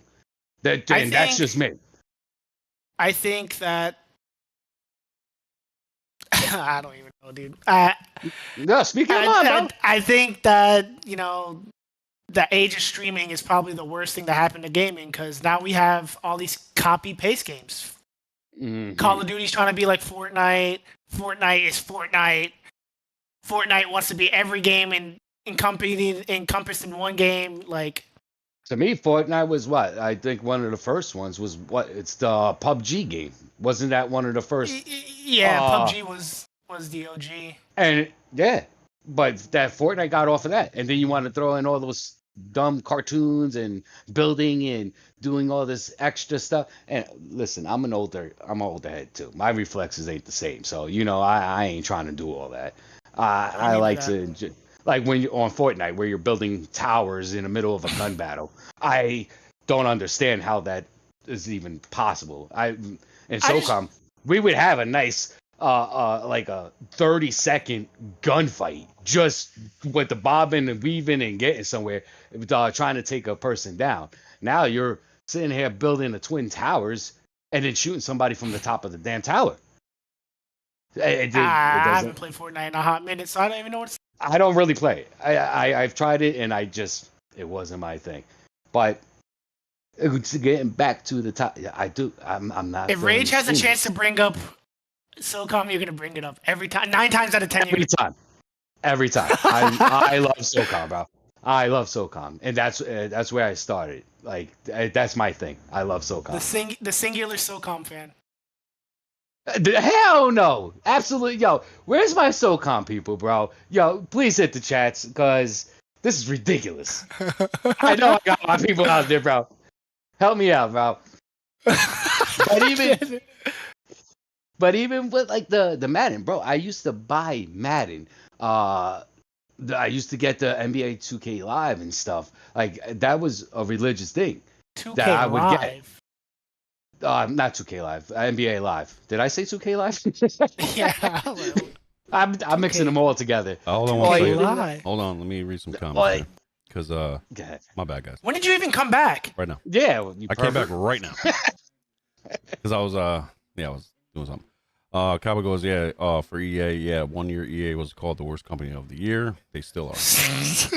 For the streamers, that's why they call them influencers now. Yeah, influence what? Like who they influence? That's what it is. They are influencing. Yeah, they can say that. Are influencing. I mean, youngins, they ain't influenced me. I never got into SOCOM. Resistance Fall of Men was probably my first game that I was super into playing online. And he goes, Fortnite has none build-in modes now. That's pretty fun. Yeah, the no building in Fortnite actually is my probably favorite mode in Fortnite if I was to play it again. But yeah. Dude, he brought up Resistance, boy. Yeah, holy shit. If you want to come in, chat up for a few minutes, you can, bro. Just let me know. Yo, let's go, Cowboy. Yeah, come join us, homie. It's Sunday. If you got nothing to do, I mean, if you want to hop in, let me know, bro. I'll get up. So what are y'all talking about? You talking about SOCOM and stuff like that? My bad, I missed the whole conversation. He's talking about SOCOM. He's talking about his glory days in SOCOM. Bro, yeah, because that's where I started. But bro, he was on it all the time. All the time. He has 9 tours in Kazakhstan. and then Drax got the audacity to say, bro, we're loyal out here too and shit. But, I can go for another modern SOCOM. I mean, why not, bro? I think it's in the works, to be honest. That would be fantastic. Even though the last one,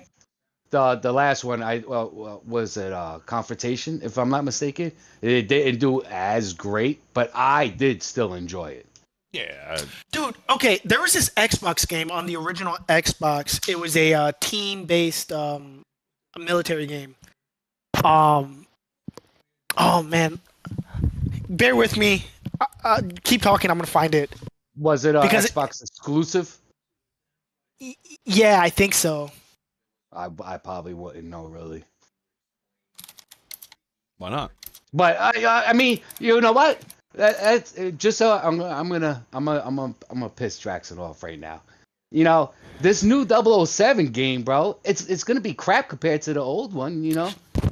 You shut your mouth. The N64 one. Yeah, bro. The GoldenEye, like, come on. You shut your mouth.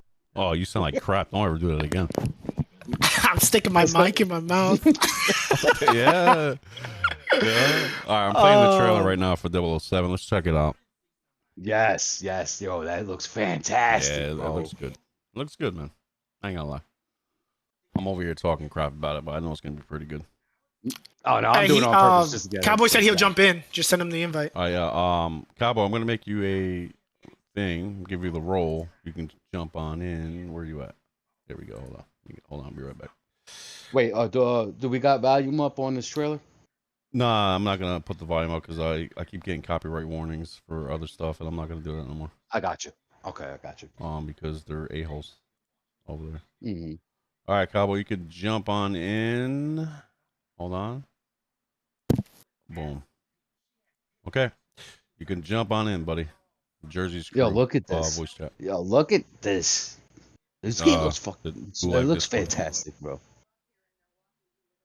Yo, is it me or did?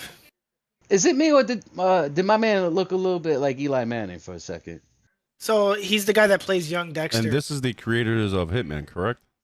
Yeah, IO Interactive. Another fantastic franchise. I mean, look at it. I think it's, dude, I can see 60 frames already, maybe more. I mean, I'm looking at the mechanics of it. Look at the fight. Like, it looks beautiful. Yeah, the cars don't feel like loose. They feel like heavy. Ooh, like, look at that. I'll put it up a little bit. It gives me, remember the game Driver?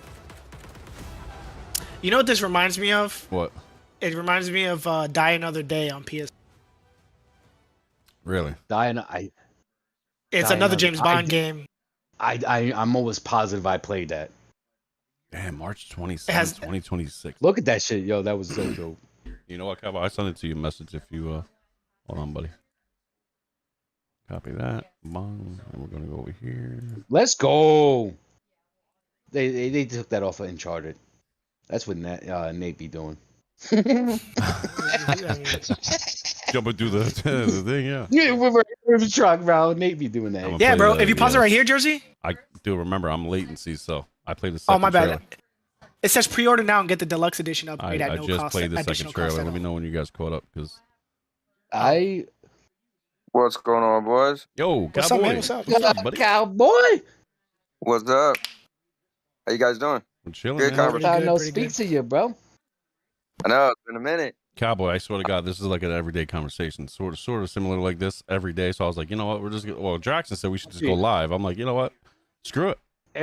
And it Might gets as well more do heated, it. especially with me and Drax. We be getting into it, bro. They be having like half an hour conversations. You guys was going in. Now I used to always say Rage for president, but Drax for president. I was agreeing. Nah, he was on it. You know the thing is, I think the thing is because we're gamers, right? So no offense, but yeah, for you, Rage, you're a selfish gamer. You're like, I don't care about the companies or whatever, but there's a certain thing called ignorance is bliss, right? But on the flip side of ignorance is bliss, it's kind of like, let's say you do something in life where I don't care. I'm gonna do whatever I want, right? You know the facts, but you don't care because you're being selfish.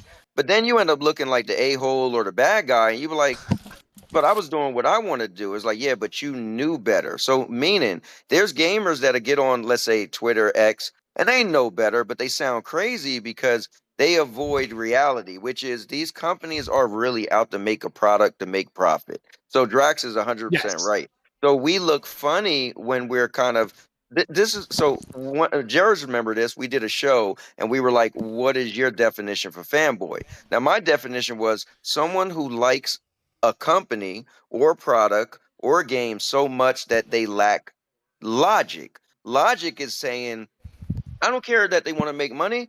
I just want what I want. Like, well, you're not being, you're leaving out the fact that they just want to make money because what came first, the egg or the chicken, right? So we go back and forth, but the company made the game before we liked the game because we wouldn't even know what the game was. Some developer sat in his room, came up with this ideal, I'm going to make this game. Now, you might have ended up falling in love with the game, but they had it in mind first. But the publisher, which Drax was right, the publishers are the ones that's going to set, hey, how much money the game's going to cost, who we going to put the game to. So if you just sit home in your room and say, I'm a selfish gamer, I don't care about that, you could say that, but that comes before you even cared about the game. So they want to make their money before you want to pay for the game. So unfortunately, that's just the reality of it. So when we don't care about that, and again, I never knew who Phil Spencer was. I'm one of the gamers that I didn't know all of this stuff till I got into YouTube. I don't care about all the business and stuff, but that is the facts that will stop you from looking silly. Because if you just don't care about it, and you don't have to, right? It's like a football fan. Some people are fanatics. They need to know the coach. They need to know everything. Some people, I just want to watch my favorite team play. Some people get into it and they want to watch every game. But if you have an intelligent conversation with someone and you only care about your favorite team, you're going to look kind of silly because they're going to be talking about the coaches and when they came from college, and you're going to be looking like, what? I just care about the game. They're like, well, there's more to it than just the game. So it is what it is. No, that's precisely. You're completely right about it. But that's what, even with it, let's say that you have my man that's sitting there and he's coming up with this creativity. This is his art. This is his passion. He's got to sell it to that person. Yeah, that person is going to be taking the risk. They have that no matter what business you are. If you're going to start a business, you're taking that and risk. that gives them 90% control. Right. Yes, but that's what that sucks because now you do have this clientele. Now you do have these people like, oh shit, you know what? This is phenomenal and stuff. So if they didn't take that risk, and those people who didn't put back into it, no more risk is being taken because they ain't got shit to do anymore. Yeah, but hold on, real quick. It doesn't. I understand every part. That's it makes sense. That's just the way this world works. That's very understandable. The one thing you're leaving out, though, I think Drax was trying to hit on is if you're an indie company, all the risk is on you. If you're a big company, the risk is on the publisher. The publishers is paying for you to, like, remember Psychonauts, what the first game was multiplat. And then remember part 2, people kept saying, because remember to this day, right, there's never been an Xbox game, a Xbox made game that was nominated for Game of the Year. But Psychonauts was one year, and people was like, "Oh, there's an Xbox game." Like, no. Psychonauts was almost completed, and Xbox paid extra money so they could add to the game. And they was able to add narration, like actually get voice actors, right? But that still didn't make it an Xbox game. Now, here's the thing. But the publishers will take it on the chin, meaning the publishers now are putting money up for a game, and if the game sucks, the publishers are losing money, right? And then, so if you look at the whole Bungie thing you guys talked about earlier, now Bungie is about to be absorbed into PlayStation or Sony, right? So at the end of the day, it still comes down to the publishers more than the actual company. Like, yes, the developers are making the game, but the publishers put up that big backing and say, okay, cool, we're going to pay you extra money so we could put our name on it. Like, you guys earlier was trying to think of, oh, who's the name of the company that actually made that one game, right? Everybody would know EA, everybody would know Microsoft, everybody would know Sony. Like, look at Helldivers 2. Some people don't realize Arrowhead Studios makes that game. They just think PlayStation, right? Because PlayStation is the publishers. If the game looked like it sucked, nobody's like, Arrowhead sucked. They're like, no, PlayStation games suck. So, we just have to throw that out there. Now, I'm one of those people where I didn't know all that till I got into YouTube. I didn't care about, I was just like you, Rage. I don't care about all that. That's not going to define if the game is good or not to me. But if we're having a conversation with our peers, this is the stuff that our peers might know and we don't know. And then it's kind of like, why am I talking to that guy? He don't even know. And it's kind of like, well, that's not cool for me. But, that is the conversation at hand. And now your mama knows. Yeah. I agree with that. No, and it makes sense. But like I said, if they're taking the chance, and that's business. That's clear. Yeah. That's any investment ever. Any absolutely. But if you don't know or have the consumer base to put that money back, it's not going to mean shit. And if you don't have people that are enjoying that thing to put it back, then yes, that's an L you're taking. But at the end of the day, you still need those people. You're taking a chance, you're gambling, and hoping that these people are going to like it, the vast majority, for them to be able to give you that money back. So at the end of the day, it is the gamers who should, it's like, I'm not saying they run shit, but this is who you're trying to appeal to. So, in all actuality, it's the gamers that are really running it. Because if you don't have a gamer, you don't have anything that follows that. You're 100% right, but the problem is, one of the great conversations you guys was having was how the one of the worst things for gaming now is streamers, right? So now they call them influencers. But here's the problem with gamers. Gamers are one of the most fickle people you'll know. I remember being a Stadia guy, and Jers could tell you this. And Jers, you remember this funny thing was going on? The Stadia guys was like, they did put out a petition to get Elden Ring on Stadia because they felt just by having Elden Ring, it would save Stadia. But here's the problem. 90% of the people who were on Stadia wasn't even that type of gamer. Yeah. They would literally want a petition to get that game, and they're not even going to buy that game. So the problem is with gamers is, and that's what George was saying earlier, you put out, they put out feelers, pretty much research to find out what games are doing. That's why Call of Duty is stealing from Fortnite. They really want the money. And the problem is gamers would say, we want this game, and then they won't even buy it. We got gamers that go out there and review bomb games because it's on another platform. Gamers are fickle. Yeah, so dude, these companies, it's hard for them. Look at Silksong. Yep, look at Silksong. Silksong's getting review bombed right now because of a mechanic. People can't grasp the diagonal dash to bounce off these stupid little rocks or whatever. So people are review bombing. Oh, I can't even speak right now. It's crazy. Yeah, gamers are fickle, man. And so these companies, it's hard for them to trust the gamer. So they almost come up and say, look, we're going to give the gamer what we want, and we hope they like it. Now, if you get a game like Elden Ring, critically acclaimed, it's like, okay, let's try to give them more of what, they had. But then they came out with Night Rain, which was kind of different, which Jers, I never told you this. Gamefly Night Rain, bro. That was amazing. I give that game a 9. Yo, and my first impressions of it was a 9 out of 10. And Elden Ring ain't my type of game, but it was literally like people always say, "Oh, originality is dead," but Elden Ring Night Rain felt like something new. It's like they took a bunch of things and put in one game and just made it feel really fresh.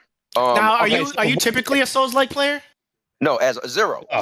And I don't like perfect parries. I don't like perfect dodges. But because I Gamefly games, I like to play the games that kind of sort of have a buzz. So Night Rain, I was like, I'm not sure about. Like, I never talked to Jers that much about it to understand what type of game it was. So I thought it was a PvP Elden Ring game. And when I got it, I was like, oh wait, there is no PvP. This is PvE. It's three players. But it was really, really cool. I really enjoyed it. I was like, whoa, this is like, I feel like Monster Hunter needs a mode like that in that game. It was really Monster cool. Hunter is dope. Okay, but real quick too, Cowboy. Like what you just said is that they ain't being creative. Everybody's playing copycat. That's because of the corporation part of it. Nobody's got that creativity anymore because now it's just a cash cow. They want to make that money. Everybody's trying to copy off each other. Well, How's that helping the game? How's that helping the gamers? Where back in the day, people if they make a successful game, right, and this game sells gangbusters, that's going to fund the next game, right? So, but if you don't got the creativity and you ain't going to get the money for the next game, bro, you buy Call of Duty every year. It's the same game every year. Yes. No, he's right. And honestly, which will change it because people are finally done with it. And why is everybody starting to go to Battlefield 6 now? No. Call of Duty is like every year. Call of Duty is like the best selling game. Call of Duty is one of the best selling games every year. He's right. Like people, you could literally. So here's the thing. I think you was actually saying this, Rage. People like to buy this. Actually, maybe it's Drax, but people like to buy the same thing. So, for instance, if you're a PlayStation guy, like chances are you're just gonna buy the next PlayStation. So if you're a Call of Duty guy, no matter how great Battlefield is, and I feel this is Battlefield chance to take over Call of Duty, because people like the straight up military game. You play that beta, it's like back in the day, right? Military game. And then here's the issue with Call of Duty. Then they showed the very next Call of Duty coming out the same year is futuristic. People on Call of Duty kind of don't want the real futuristic. But here's the thing, not to get off track, is that every year people buy the same Call of Duty. And these companies know, yes, we like creativity, but we're gamers. We say we like creativity, but what we really want is just a popular game. And I said it, Jer's heard me say this a million times. Gaming is a popularity contest. You make something that's popular, like even with the ABK deal, when they were saying, hey, we'll give Sony 10 years to make a game better in Call of Duty. Anybody can make a game better in Call of Duty, but what you can't do is make it more popular than Call of Duty. So the problem is, you make something original, but chances are people still going to play Fortnite. They're still going to play Warzone. They're still going to play those games, PUBG, the games that's popular. And that's what's hard to make is a more popular game. Because that's what makes money, is popularity. Exactly. And that's good for the corporation point of view. But actually look at it. Are gamers actually just wanting the same thing? Yes, we're buying it because that's what is being put out. Madden. NBA 2K, it's the same damn thing. Yeah, but it's sports games. There's not much innovation in there. How much can you? Because nobody is doing anything to change it because it's a cash cow. But how much can you change, Madden? Look at Call of Duty. How much can you change the formula? That's where you got to get the creativity. Somebody needs to. If you got somebody that's gonna, this is what works. Let's do it. Well, now you don't need creativity because this is what works. You ain't forcing nobody to actually think outside of the box because they want the money. But Rage, there is a saying: if it isn't broke, don't fix it. If you're a company and you got a game that's making money every single year, why would you try to break the wheel? Why would you consistently too? Yeah, but how's that being innovative and helping the game? They're not in the game of publishers aren't in the game of being innovative. They're in the game of making money. And this is why this is why they say if you want an innovative game, it's the indie games that's being really creative because they don't have a big publisher telling them they can't do this and that. So it's kind of like if and you they want have that to stand out. Right, they have to stand out. So they're doing creative things. But it's people like us, and I'm not gonna lie, I'm a AAA whore. Like you give me the big blow and explosions, you got me. I'm not really an indie game guy, but I'm probably missing out on some great games that really reinvent the wheel. But unfortunately, AAA games aren't doing that. Okay, I mean, there's some AAA games that are kind of pushing the. I mean, not now, but back. No, they're pushing more. They're pushing a little bit more because we're expanded on it. I felt like it. With the indie games. The time of innovation for gaming was really the 360 era, to be honest. Yep, I agree. Yep, PS3. Yeah, there's like one game I'm like, can't wait to come out. It's kind of like a game. Good? No, it's a game you guys would never guess. Smells like fire. What game? Light No Fire, bro. Oh yeah, I forgot about that. Yeah, I ain't gonna lie. Actually, I know is that a PC game? It's gonna be a multiplayer. No, yeah. It's the No Man's by the Sky people makers. Hello Games. Okay. But now it's not gonna be in space. It's gonna be one big world. Oh, is that game that's like like it's pretty much a whole planet and you could literally go everywhere? Yeah. What they got for riding on dragons and all that stuff? Exactly that. Oh, that game does. I'm gonna that's gonna be my game. If they can pull that off and like what Rage is saying, if they are left alone to be super creative, man, that might be something we've never seen, man. It's not even in here. Why is it not on PlayStation right now? Yeah, because it doesn't have any type of date. Well, I know that. Yeah, there's no date. I don't have the Steam up right now. Frig. All right. Even with that being said, they showed it at one of the game showcases last year. Yeah, but I thought the trailer would be on here though. Damn it, they stink. They didn't take it down, did they? Like they didn't stop the development of it. No, it's not up there yet. That's all right. There's so many games. I'm getting that are well, no, I'm not getting all of them, but there's some few. There's Dying Light the Beast I'm gonna get. Most likely Silent Hill F and Battlefield 6. That's probably the 3 games. Silent Hill's another game. I'll tell you the game I'm buying day and date. Not Gamefly? Is Resident Evil. Well, we'll see. Resident Evil Requiem. Oh yeah. I'm a Resident. On that. Yes, sir. I'm day one on that. Yeah, but that's kind of that looks like a kind of a need to buy. You know what I mean? You know when certain games come out. Well, because I thought about. So supposedly there's not going to be any combat, but I'm not entirely sure. Yeah, I don't know about combat, bro. But yeah, there's like there's like a little rumor that it's going to play more like Alien Isolation. You know what I mean? I know that they have like some type of AI for the whatever the monster that's chasing you. Yeah, I want to call her Lisa Trevor from Resident Evil 1, but whatever. That's near here or there, but she has some type of AI where she learns your hiding patterns, and she'll cry when she's like near you, or I guess senses you. The AI senses you, she'll cry. I don't know. It looks cool. What I really like is the fact that they're gonna let you be able to switch from third person to first person because that's innovative. That is because Resident Evil. It was always third person, and then part 7 when they went to first person, it kind of bothered me. And then 8 was first person, and then later on they added the DLC to turn it to third person. So I feel like giving you a choice is cool. Now they said it's really made for first person, but the third person view won't be bad. Like it's gonna feel good.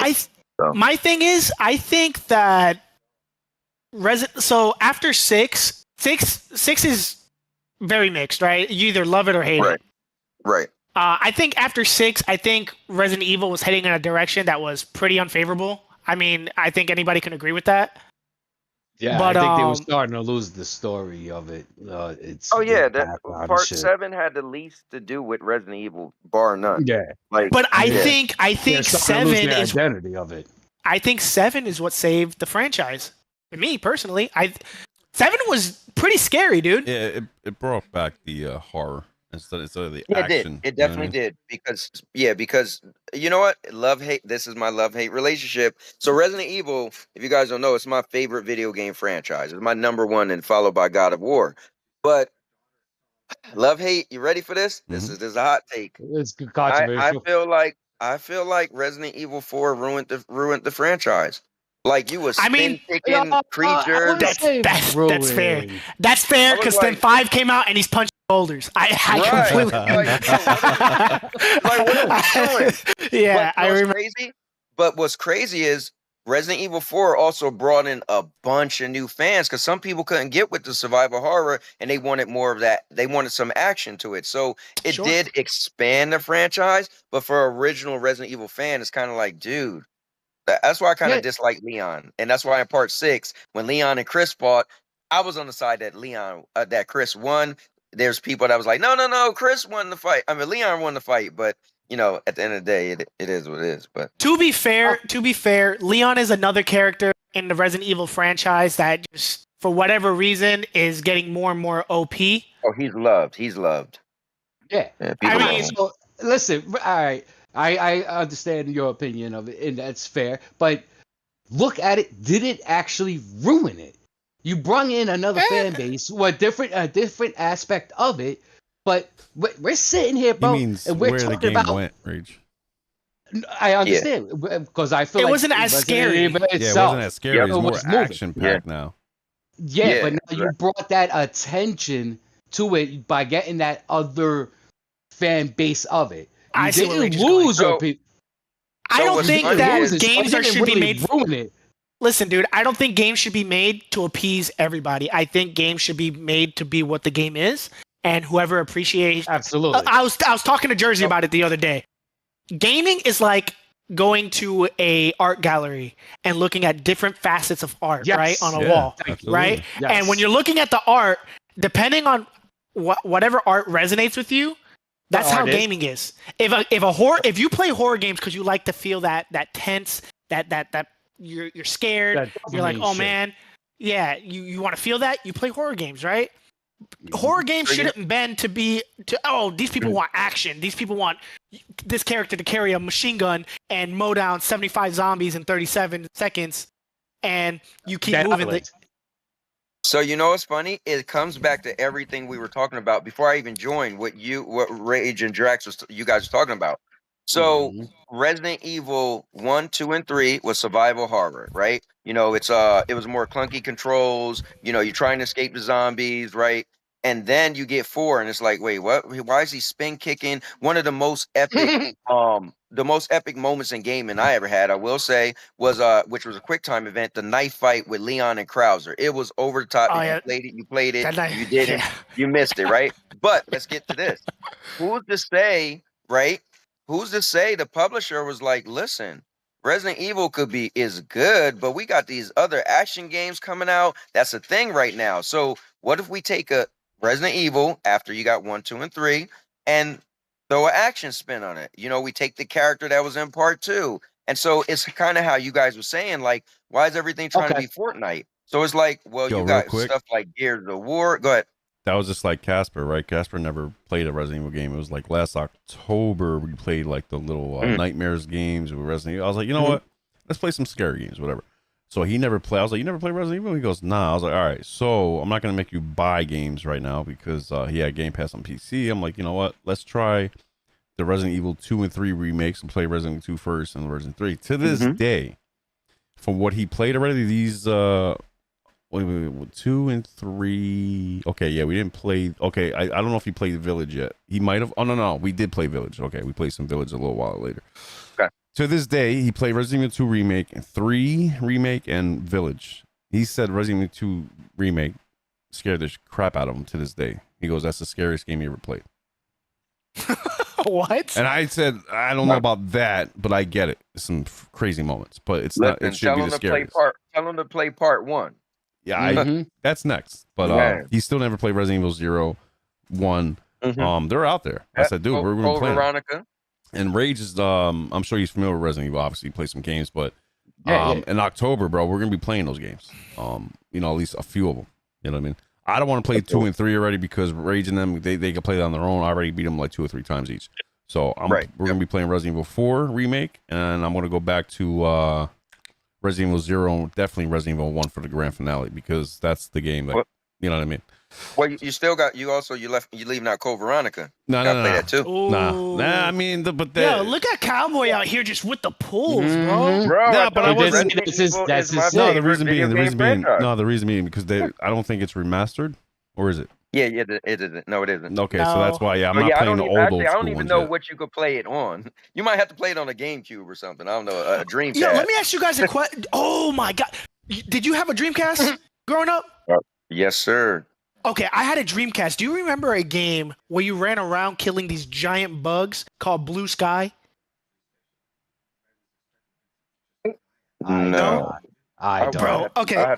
Every time I think about my Dreamcast, bro, I can't even find this stupid game, dude. I can't find it anywhere. And I feel like I'm in a fever dream, dude. It was a game. You play as some...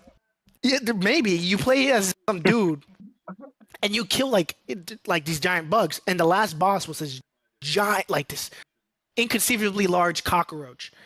But do you remember how the Dreamcast used to have the little like Tamagotchi little screen on the controller? Yeah. So in this game, when you're playing the game, every time you killed a bug, the bug would go like it would splat on the controller. Mm-hmm. But I just can't find that game nowhere, dude. Blue Sky or something like that. Hold on, let me see if I can find it. It was just I was like, man. You sure like it's Blue Sky? Dude, that was the only game I owned on the Dreamcast. Oh wow! Oh my god! Really? Yeah. Yeah. I never owned a Dreamcast. I played Dreamcast, but I never owned one. Yeah, that's the only game. I literally owned every console besides the Panasonic 3DO. I never owned the Neo Geo, and I never owned the most recent, the Xbox Series X or S. But I've like you guys was laughing earlier. Yeah, I had me cracking up. Hold on, which one of y'all pronounced the not the Atari, but the ColecoVision? Yeah, I was cracking up. I've been listening for a while, bro. I've been listening for a couple hours, but that had me cracking up. I was walking outside, cleaning up dog crap. We got a new puppy and we got 2 dogs now, blah blah blah. Anyway, but yeah, I had me cracking up. But yeah, I've been gaming since I was a little kid because my mom actually used to be a big gamer when I was a little kid. She used to play Pac-Man, and my grandfather played it. So I wanted to be like my mom and my grandfather. He was like my hero. So I got into gaming like early. So I lived through the console wars of. Forget the Genesis and Super Nintendo. I'm talking about the Sega Master System and the NES. Yes. Oh, yeah. Dude, I'm going way back. Way back. And then 88, 87. Atari, bro. Yeah. And the 2600. And then I used to work, I worked at a couple different video games. I worked at Babbage's, which ended up turning into GameStop. That was before it was GameStop. I worked at Electronics Boutique. I worked at Sears Funtronics department. So I was always big into gaming. And I was one of those kids where... bro. Huh? You said Sears what? CD warehouse. So Sears, their video game department was called the Funtronics. So Sears Funtronics. So I literally worked in the kids department when they sold video games. Yeah, like the Nintendo rep used to come all the time when Killer Instinct first came out on the Super Nintendo. Like they would come and like it was a cool time. But like my reason why I got so into gaming was when I was younger, we didn't have money like that. So my boy in 3rd grade, his parents gave him everything. So I was, a single family home, just my mom. And then he lived with his mom and dad. So he used to get everything. And I was like, yo, when I get older, I'm going to have whatever I want. And when I got my first job, first apartment, like, bro, my house was like an arcade. I had everything. Like, yeah, I was still big into console wars, but I still had everything. I think that's the difference back in the day. We talk smack about consoles and then people are like, I don't want, like Jerz was saying earlier, don't limit yourself. So like, nowadays people are like, I'm not going to buy that because I like this. But back in the day, you kind of had everything, or your friend had it, and you went over there. You tried to get everything. Yeah, you still talk smack, but you was playing it anyway. You know what I mean? Dude, I remember my dad used to take me to a Blockbuster. And you remember when Blockbuster, you could rent games for like a week or whatever? Bro, that's how I played Banjo. Blockbuster. That's how I played Banjo-Kazooie, and then I played Banjo-Tooie. So wait, I played Conker's Bad Fur Day. I want to get Cowboy's take on the Xbox Ally X and S. Well, I mean the Xbox Ally stuff. Man, I think kind of what you were saying, George. I think if you could afford it, but here's the thing: it's kind of like you have to have a need, right? Like I wanted a Camaro, right, for the longest time. and I was renting my car right now. Make it a quick story. So my car, I was leasing it, right? And so when it was up to take it back in 2023, I was like, yeah, I should get a Camaro, right? And my boy said, well, look and see how much you owe if you want to keep the car. I said, yeah, but I want to get a Camaro. He was like, yeah, but just see. So I got my car before COVID, so it was like a really good deal, right? When I released it. So literally, you know, when you lease a car, at least for 3 years, return it, it couldn't have more than 45,000 miles on it. So return the car, if I want to keep it, it literally a 2020 Kia Rio with only 45,000 miles would have only been $7,500. I was like, what? Of course I'm keeping it. So my car is paid off to this day, and I only have 60,000 miles on it. It's a 2020, but I work from home, so I barely drive it. Why would I still get a Camaro? Because I got no car payment. You know what I mean? So it's kind of like go back to Rogue Ally X.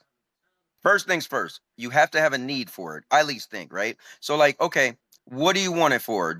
Are you the guy that feel like you want to walk around and play games wherever? Because the cool part about it is you'll be able to have a game that's download it, or Jers was saying earlier. So it would be different than the portal, where the portal is you have to stream the game. Now you can have a natively downloaded game, so it'll be uninterrupted, kind of like the Nintendo Switch. Yep. Now the other part is what you guys were saying earlier. If we're not sure yet, can you dock it? Right? If you could dock it, then whoa, now I kind of don't need a console. Yes, it's going to cost more, but you're paying the extra money for something that's portable. The portability is why it's going to cost so much, right? So you could have both, right? You could dock it, what if you can dock it and walk around and play it. So my thing is, I think it is worth it because again, it's expensive, but we got to think it's going to be able to have some good visuals when you're walking around with it. When you dock it, we got to, know how great it's going to look on your TV. But the portability is what you're paying money for. And I know you guys saying earlier, well, if Sony come out with one, they're trying to make it cheaper. Cool. But it depends on what will be the limitations, right? Portal doesn't cost that much because you can't download a game to it, right? So you'll never, like again, Jers was saying, if you're in a bad area with internet, guess what? You're not playing it. And another thing that people forget, the reason why Stadia was great and GeForce Now could do the same thing, is even if you get the ROG Ally X, so hear me on this, because this is what people forget. Even with the Switch 2, this is what people forget. When you walk, let's say Destiny's on it, and let's say it got crossplay, and Jers is playing Destiny at home, and somebody's playing Destiny on their ROG Ally, and you're like, bro, I'm about to go to the hotel. Well, yo, we about to start this strike. Like, what do you mean going to hotel? Well, once you walk out that door, then now you can only play a single player because you can't play online. And that was one thing you'll be able to do with cloud gaming is with mobile data. Jers was trying to explain, if you playing on your phone, you go walk out the door. You don't need Wi-Fi. That's why I threw it in there. Yeah. Again, like Jers said, if your cellular service is good or not. Yeah. But I could walk out the door and still be like, bro, I'm going to play the strike. But I thought you was going to your friend's house. Well, as long as my cellular service is good, I'm still going to be in there. Another thing you got to realize is even if your cellular service drop, your game don't instantly end. With cloud gaming, they give you up to 10 to 15 minutes to come back. So you might see my character just standing there, AKF, but then I could jump back in and jump right back on, and I didn't miss a beat. So get back to the ROG Ally. It depends. Like, if I have a need for it. I think it's going to be a good thing. Now, some people are not going to get it because it's expensive. Like I was saying, dude, I just bought a puppy that was $3,800. I'm kind of like Jers. If I want something, me and Jers had these conversations. Mm-hmm. That's why I can't do PC. I would be I can't get into PC because I want the biggest and best. You'd be like, bro, you just bought a 5080. Yeah, but the 6090 came out. You'd be like, hey, cowboy, that's not the way you do it. I couldn't do it because I would be always wanting the big and best. So, bought this damn puppy for $3,800. We got a pool now. Man, we walked in the first day we walked in, spent $900 on pool supplies. Like, I'm like Jers. Like, I'm going to buy something day in day. I don't know why. But not everybody's going to do that. I can't say if it's a bad thing or not. What I can say is I like innovation. I like the fact that Xbox is saying, hey, this is what they made a statement. So whoever's still mad at Xbox, unfortunately, that's on you. They made a clear statement.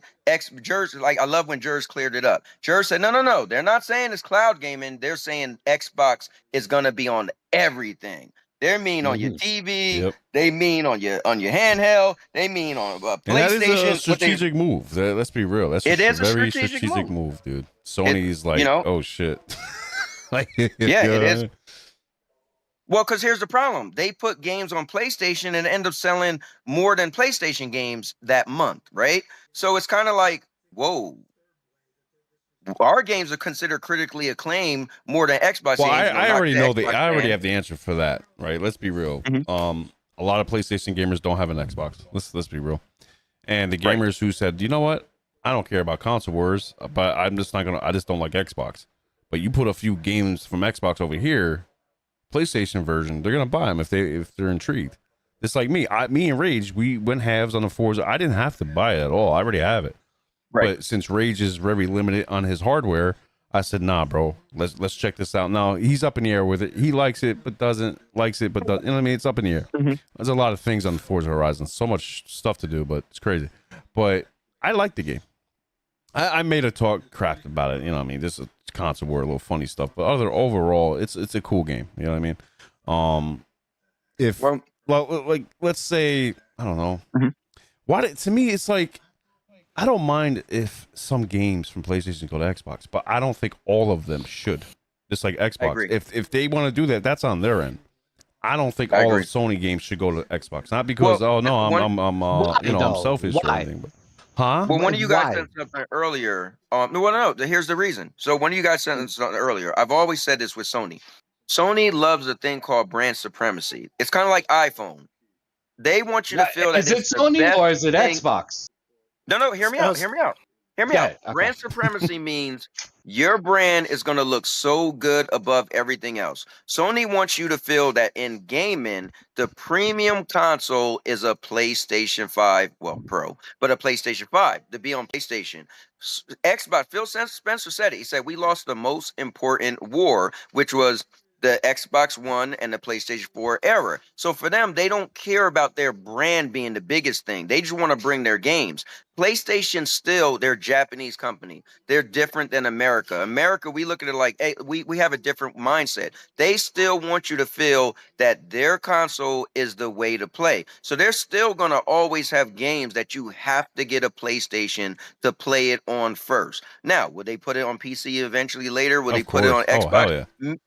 Maybe, but they're still, for me, unless they change this, I feel and they made the statement. They a couple months ago, they came out and said, look, we still will have the term now online is called tentpole games, but they still will have they want to have their tentpole games first on a PlayStation. Like Jer said, if you want to get a PlayStation Portal, guess what? You still need a PlayStation 5. Now, you could sign up to the subscription service, but you can't have every game on the cloud. So you're still they still want you to have that console because that's the old mentality from Atari to up to now. They want a console and you have to have the console in order to play their game. So I don't see that changing for Sony. Yes, will they put multiplayer games all over? Of course. They put that statement out that they're looking for somebody to that new job posting. Everybody went crazy. Oh, PlayStation. No, the job posting, if you read it, it was 2 paragraphs. The second paragraph, people skipped over it. Second paragraph said, this is for mid to year games. Mid means 6 months. Year means year. That's people. If you read it, everybody skipped that second paragraph. Second paragraph was real little, but it literally said that it's for those games. So it's just gamers. Again, gamers are fickle. We don't pay attention. We think we know it all. But again, even that on job Twitter posting, freaking thinks they're lawyers and marketer businessmen. That's how it goes. That's how it goes. But dude, all I know is next year is going to be a good year for gaming. Bro, what do you mean? Like, this month is pretty cool for gaming, in my opinion. I was about to say every year is good for gaming. Yeah, because you got what? Again, you got Silent Hill, you got Borderlands 4, you got Dying Light, you got freaking Battlefield, you got Hell Is Us, you got Mines. Well, that Mines has been out, but yeah, you got freaking this game. The freaking. Did you say Mind's Eye was good? No, I said no, it was on the screen. I read it by accident. Oh, no, listen. Whoa.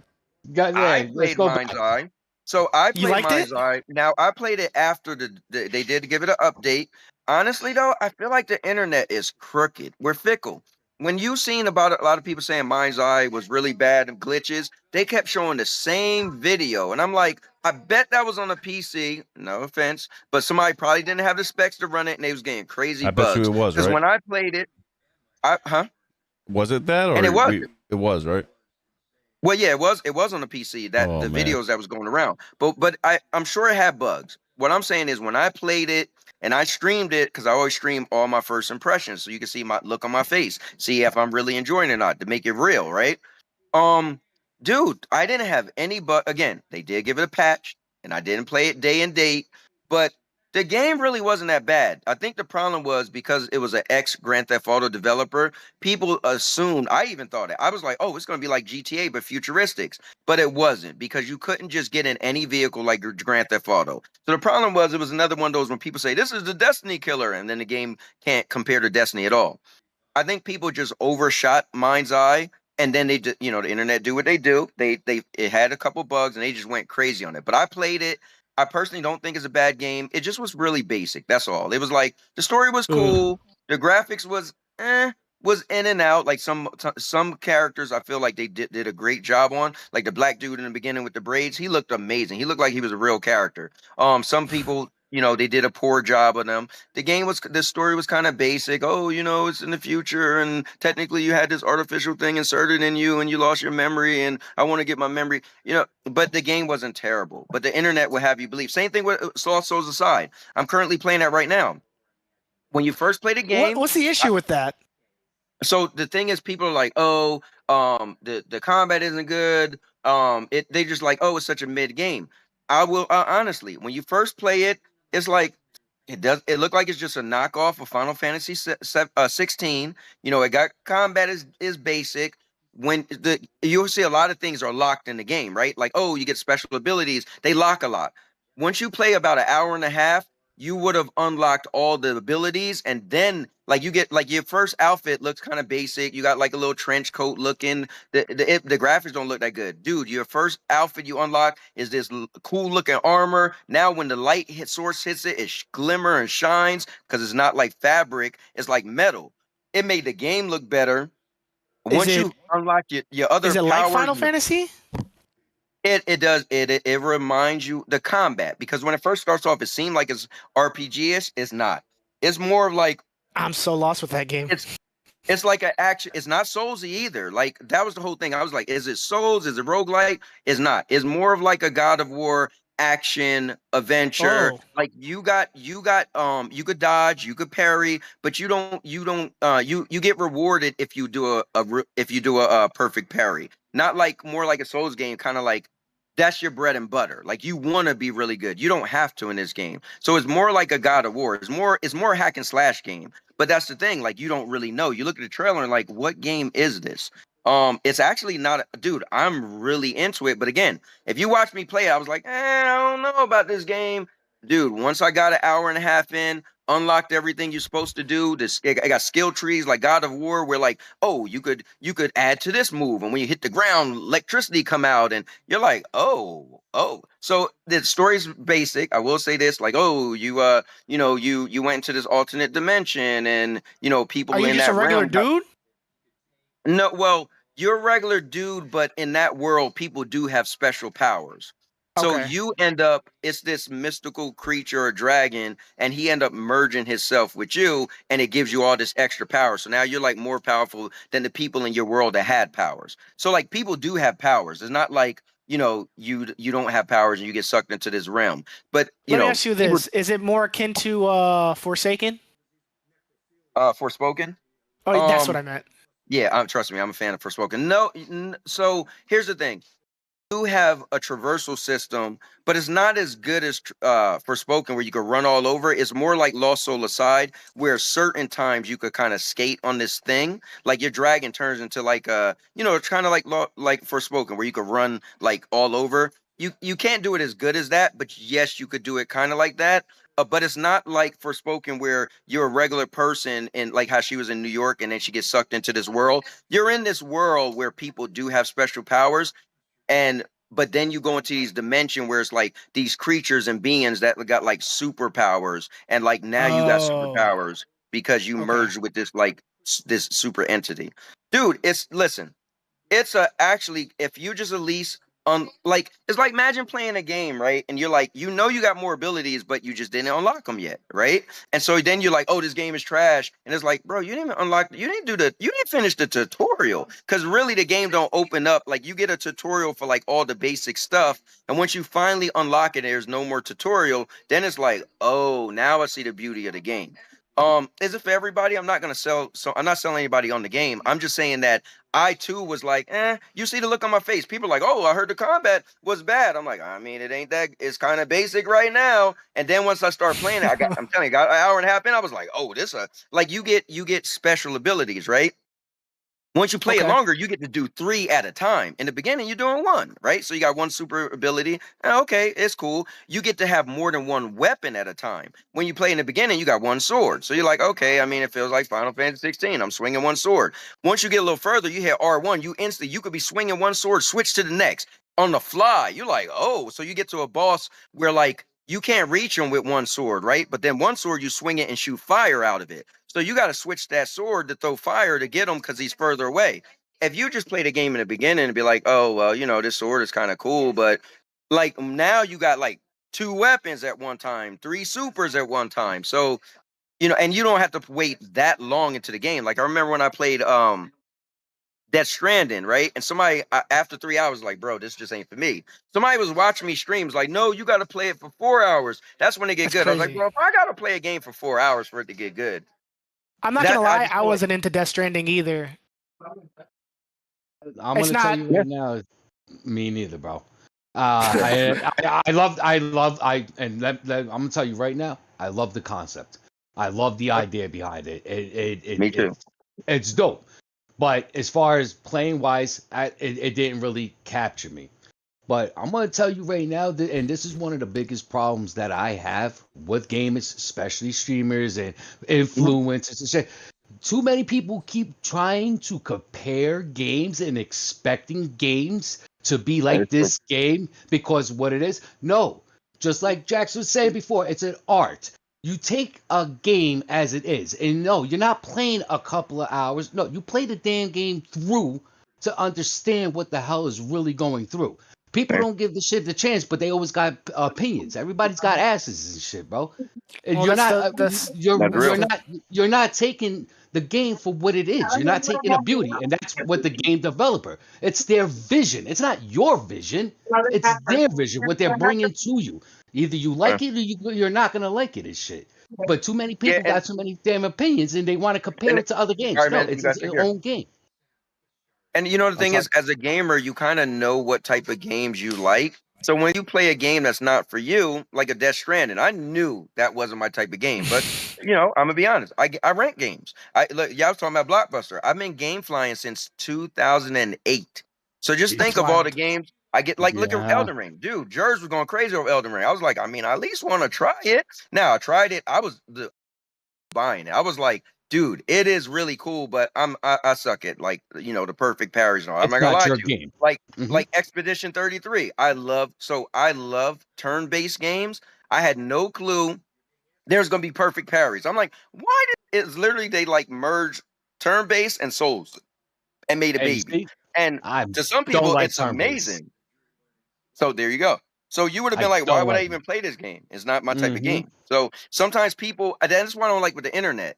Influencers, this and that. They'll play a game that they know is not their game. Like, imagine if I was like, Expedition 33 is just terrible. I didn't like that game at all. You'd have been like, why? And I'd be like, it's just a bad game. No, I thought it was. Listen, the story was so good, but guess what? I'm just not. I'm terrible with the perfect parries and all that. I didn't say the game was bad. I still want to watch a video just to see the story because the story was so amazing, like the sci-fi of it. Absolutely. Yes, but the problem I'm going through this time of gaming where I play games and I sit down and I reflect on the game that I just played. And the more I reflect on it, the more I don't like it. And it's been a lot of games lately like that for me, which is really weird because I never used to be like that. And I don't even think, I think it's just, I'm a really big fan of like stories. I like a really good story told. You know what I mean? Yes, and I want to be engrossed in a story. But lately, like, for instance, Expedition 33, I loved it. And I played it, but the more I reflect on it, I'm like, man, did I like it? Like, you know what I mean? Did I really like this game? And then, like, Go ahead. Are you really thinking about the game and the experience from it? Because back in the day, when you played the game, you had that like, wow, like you didn't want that game to end. You wanted to continue that experience. Now, is it because you're reliving that experience and you didn't get that kind of feeling because games are just not where they used to be, or is it because you think you're overthinking it? I And think you're my main issue. explain it. gluing your experience to it instead of I think my appreciating the main game for what it issue was. is that before I feel like, all right, for instance, I'm playing all the Uncharted's again on the hardest difficulty.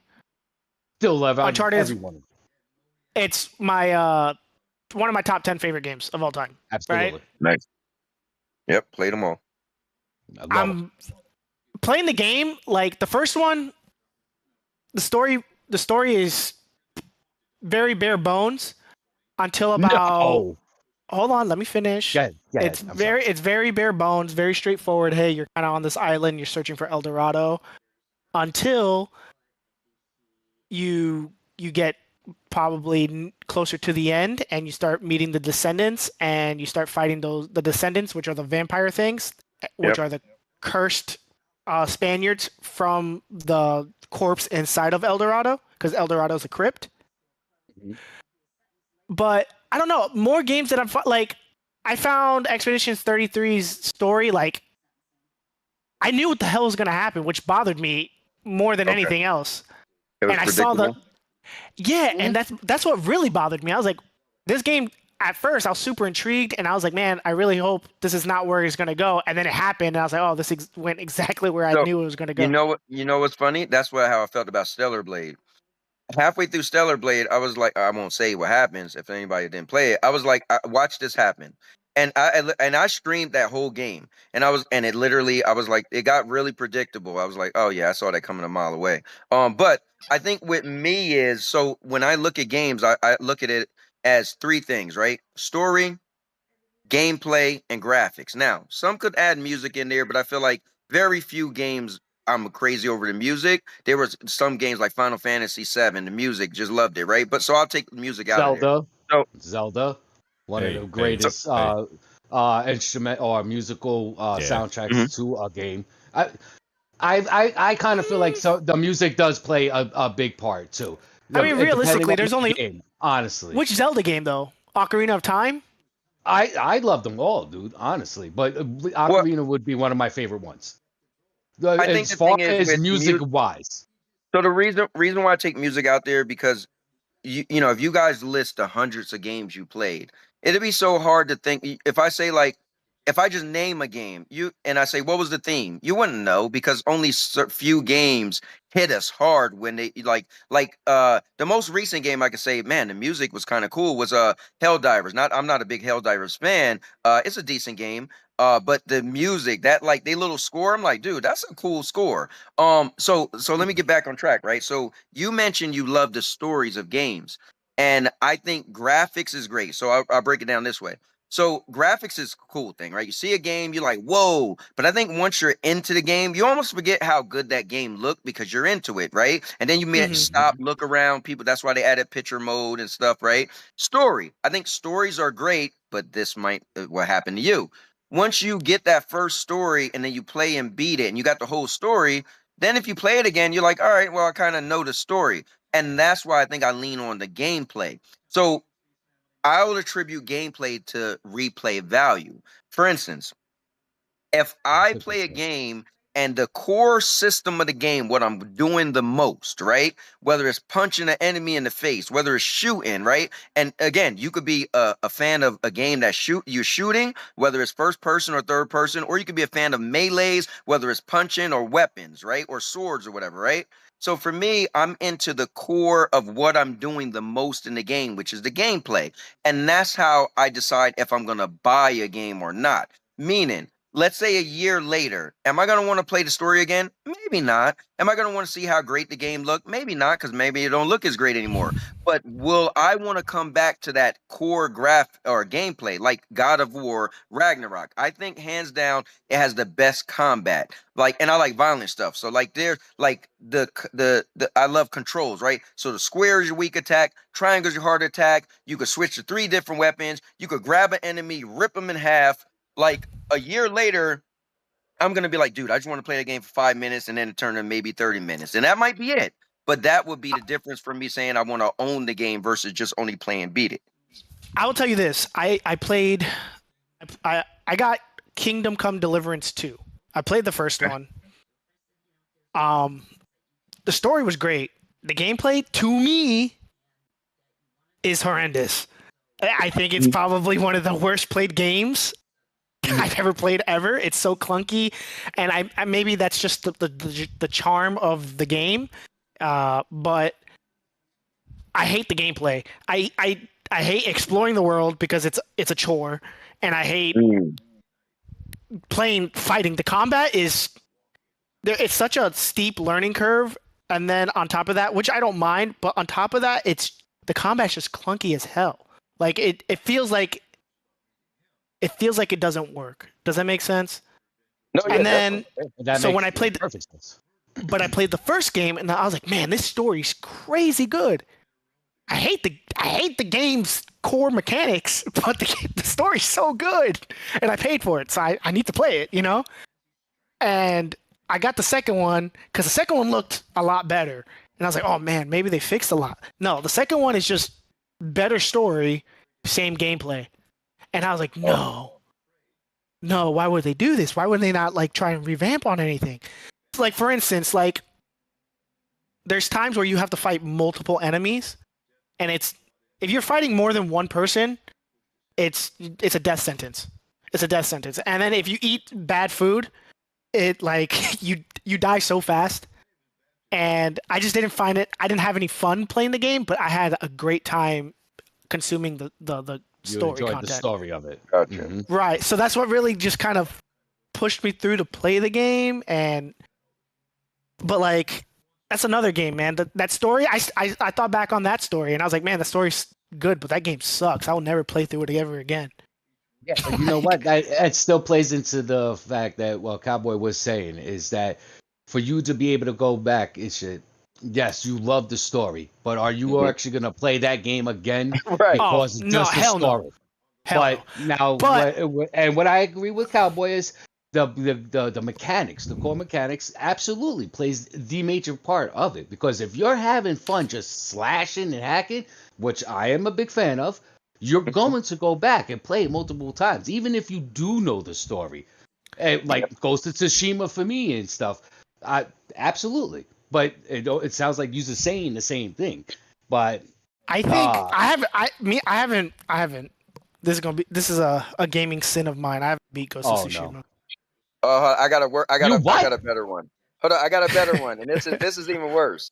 All right, another hot take. And Rage, please don't get on me. You go. Oh my god, bro! I played Ghost of Tsushima when it first came out. I just couldn't do it. So then years later, somebody's like, "Bro, you need to give it another try." I played it for 5 hours, and I was like, "Bro, this is not for me. I don't like the game. I don't. You know what it is? What? I don't like it. Oh, what? Not only was the core combat and stuff beautiful, but the graphics, the story behind it's like the whole game in total is fantastic. Is it? Yes. Absolutely, bro. Oh, come on. Is it? Not one of you finished. Not one of you finished this shit. Listen, I've tried to beat that game on like 7 different occasions. I get to the 3rd act, and it's a snooze fest for me. I can't stand you.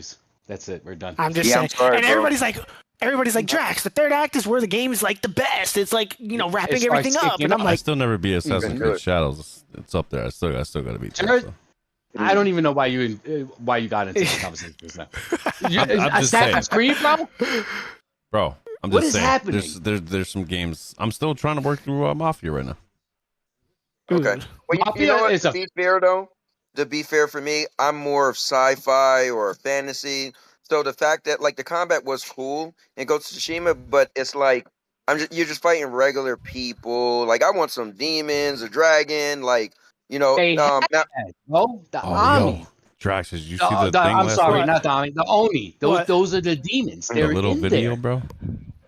Oh, are they? There's latency, brother. Yeah. There's latency. What am I looking Not at? to No. mention, it also has PvP. I mean, to each its own. Absolutely. I'm I mean, still if streaming, by the way, you so. just can't enjoy it, I know. you can't enjoy it. But to me, it's aesthetically just gorgeous. The gameplay, It is beautiful. the game I got to this. mechanics. I got to this stage where it was like a pond or a lake, and dude, it blew me away. It was like little pebbles, and each individual pebble you could walk and they move and they got wet by the water. I was like, yo, like, I don't want to bring up like when people be like, oh, fruit move or whatever, but it was just the level of detail was immense. Like I was like, whoa, that was really cool. But Do the you game remember wasn't for me. back when characters started getting like wet in gaming, and everybody's like, "Whoa!" Like, Yes. Yeah, I remember. Remember actually- Uncharted when you got in the water, the first and one. and the dude was wet. No, He was like, "Look at that!" Was that the first? I feel like I played That was the another first. game. That was the first actually- instance of. That was the first instance of a character getting wet, and not Are only you did he sure? get wet, Because I could have swore it was another game. that was the whole selling point on that game was That was it was a big pushing thing. tech.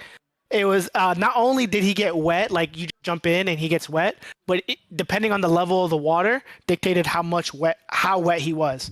Right. If it was just your, because you could see the difference from your pants being wet and your top being bottom dry. of your shirt. And you could, yeah, you can see the exact you can see exactly where the water line came up on him and everything.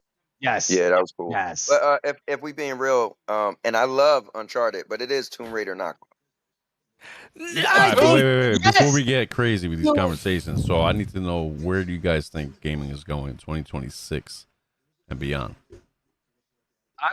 Bro, Because we went off the crazy ass tangent for like an hour and a half. We did. But as far as I'm gonna say, honestly, this is probably. But this is good. This is all you guys' opinion about gaming, what you've been playing, what you've been doing, what you're looking for. So this is basically all, all entwined. But whatever. Well, I'm gonna tell you and shit. This is the most excited about this amount of games coming out in a long time that I've actually wanted to play. So if we're gonna actually go off of that, it's looking fantastic to me. And if this is if we're gonna stay on this slope, this is a beautiful thing, because what did we mention? Like 6, 7 different games that we are like, and it's the majority of us are looking forward to playing and getting into this.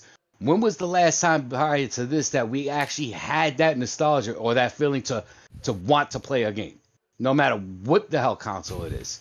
To me, I feel like this is a great restart. Okay. I think. Honestly, I think 2026 is probably going to push the envelope a little bit, but probably in a safe way. That's the only thing I could think of. I think 2026 is going to play it relatively safe. Obviously, we have our big budget games. We have Crimson Desert. Supposedly GTA 6, but yeah, maybe. I'm not holding my breath. Holding my breath. I mean, GTA 6 by itself. I mean, yeah, me neither. Shit, but that in itself, what it's bringing or what it's telling us it's bringing. But how much more can we get from gaming though? Like, bro, there's so many ideas I can give you. Like, but no, I'm talking about like not just like ideas of like a game or whatever, but like tech wise, like how much more? Like how much more do you know what I'm saying? Well, you just said it before earlier in the show that there's so-called monitors with 1,000 hertz. So I mean, it can only get better. But that's just visually or graphically. But I can see what he's talking. Like, what else is it giving us that we don't already kind of have, or what it's been giving us? Yeah. I kind of see where Drax is coming from with it. I'm thinking next step is VR. Like, immersed VR where Yeah, I we're think that actually should be the starting next to step. feel. The like Ready Player One status, like stand in one thing Yes. and play God. like So the only that'll be only crazy, only, bro. I don't want to die, only but problem with that is only problem with that is VR is losing some traction. But Drax, are you done? Your part because I wanted to jump. Oh, go ahead. Go ahead. Yeah, yeah. Okay. Funny thing is, I agree with you. I don't think 2026 is gonna blow the roof off. I think 2026 is gonna play it safe. I personally think the next couple years is playing it safe because they are holding their big guns for the next generation of consoles, and For you know, sure. the next, yeah. So I think like we're gaming.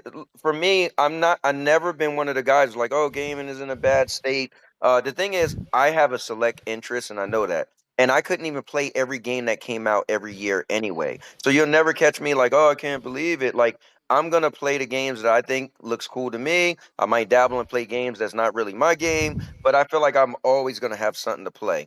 Um, I'm so toxic. I buy everything. It's so bad. yeah.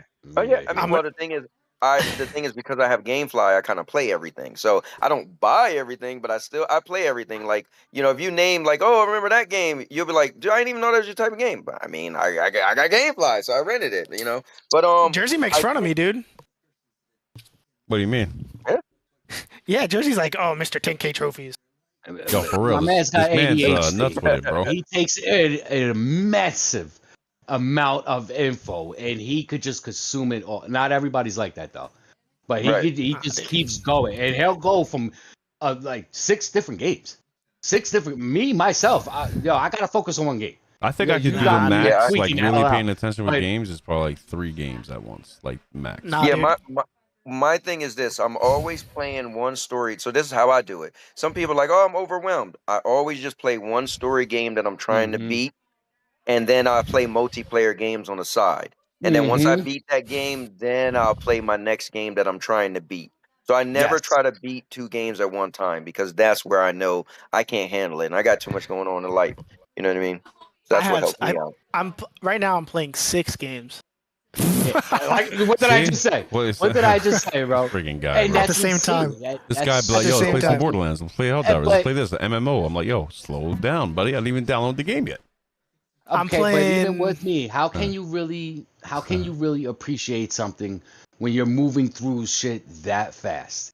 Or Because in I retain many it. different directions. So- I retain it. understand it. You So- retain the concept and All of it. how to do it. Bro, but you can actually ask me immerse you can yourself ask into me that? you can ask me a synopsis of every game I've played in the last 2 months and I can give you verbatim an exact detailed description of the video game, how it started, play by play, how it ended, and how I felt about it.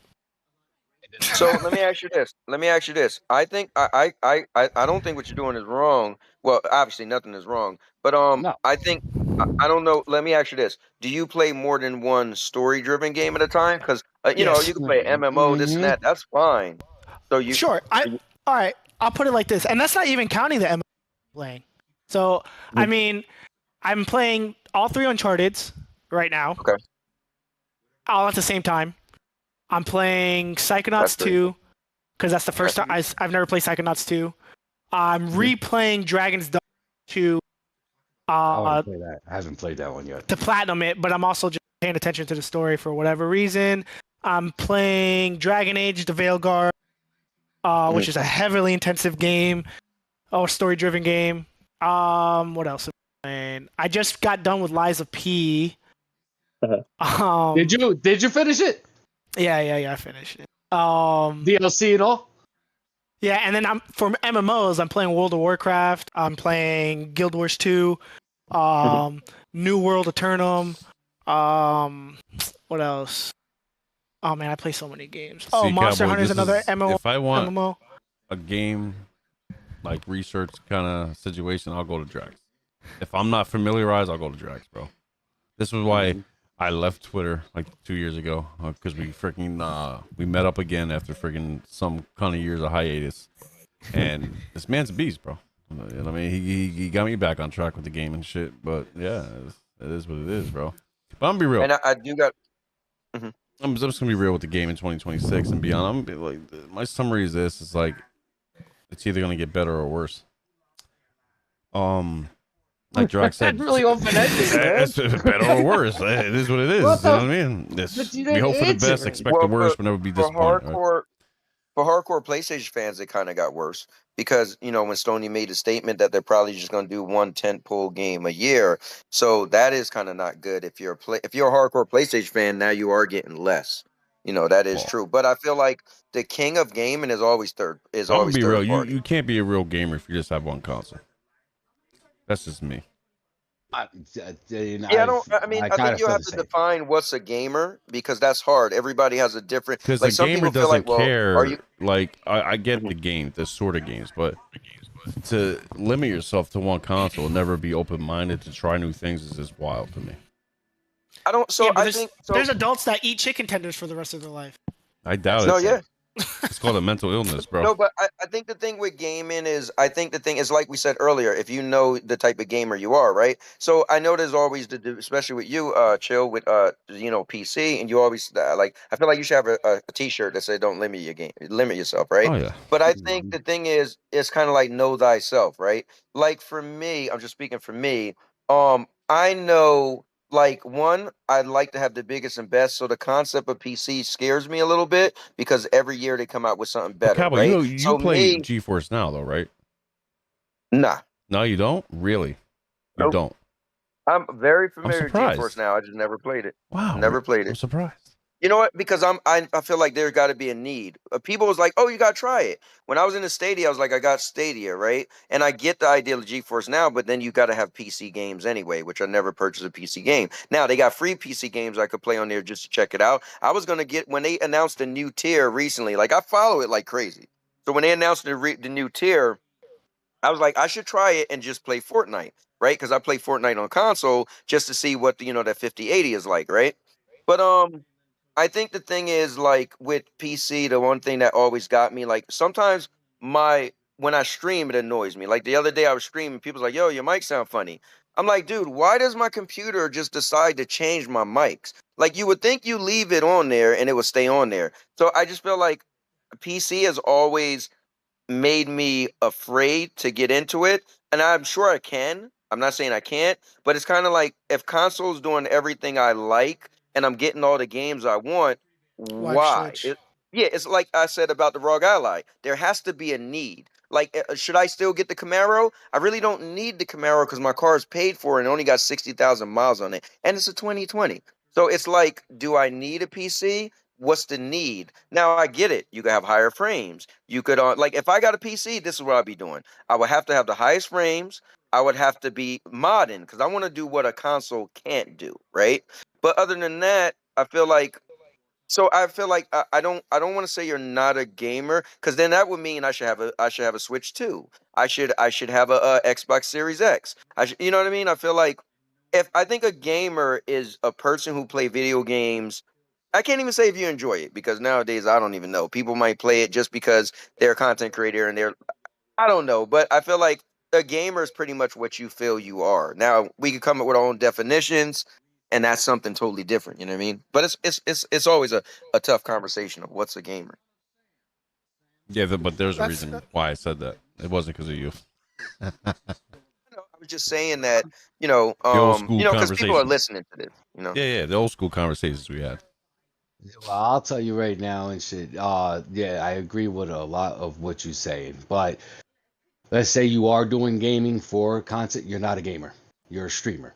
You're just doing it for this point of thing. A gamer, it doesn't have to be multiple platforms, but the dedication to what it is that you're doing. If you love it, you're a gamer. That's fine. You got people who only love sports games. That's them. But if they mastered the sports games, yeah, you're a gamer in that aspect, but you're not a versatile gamer.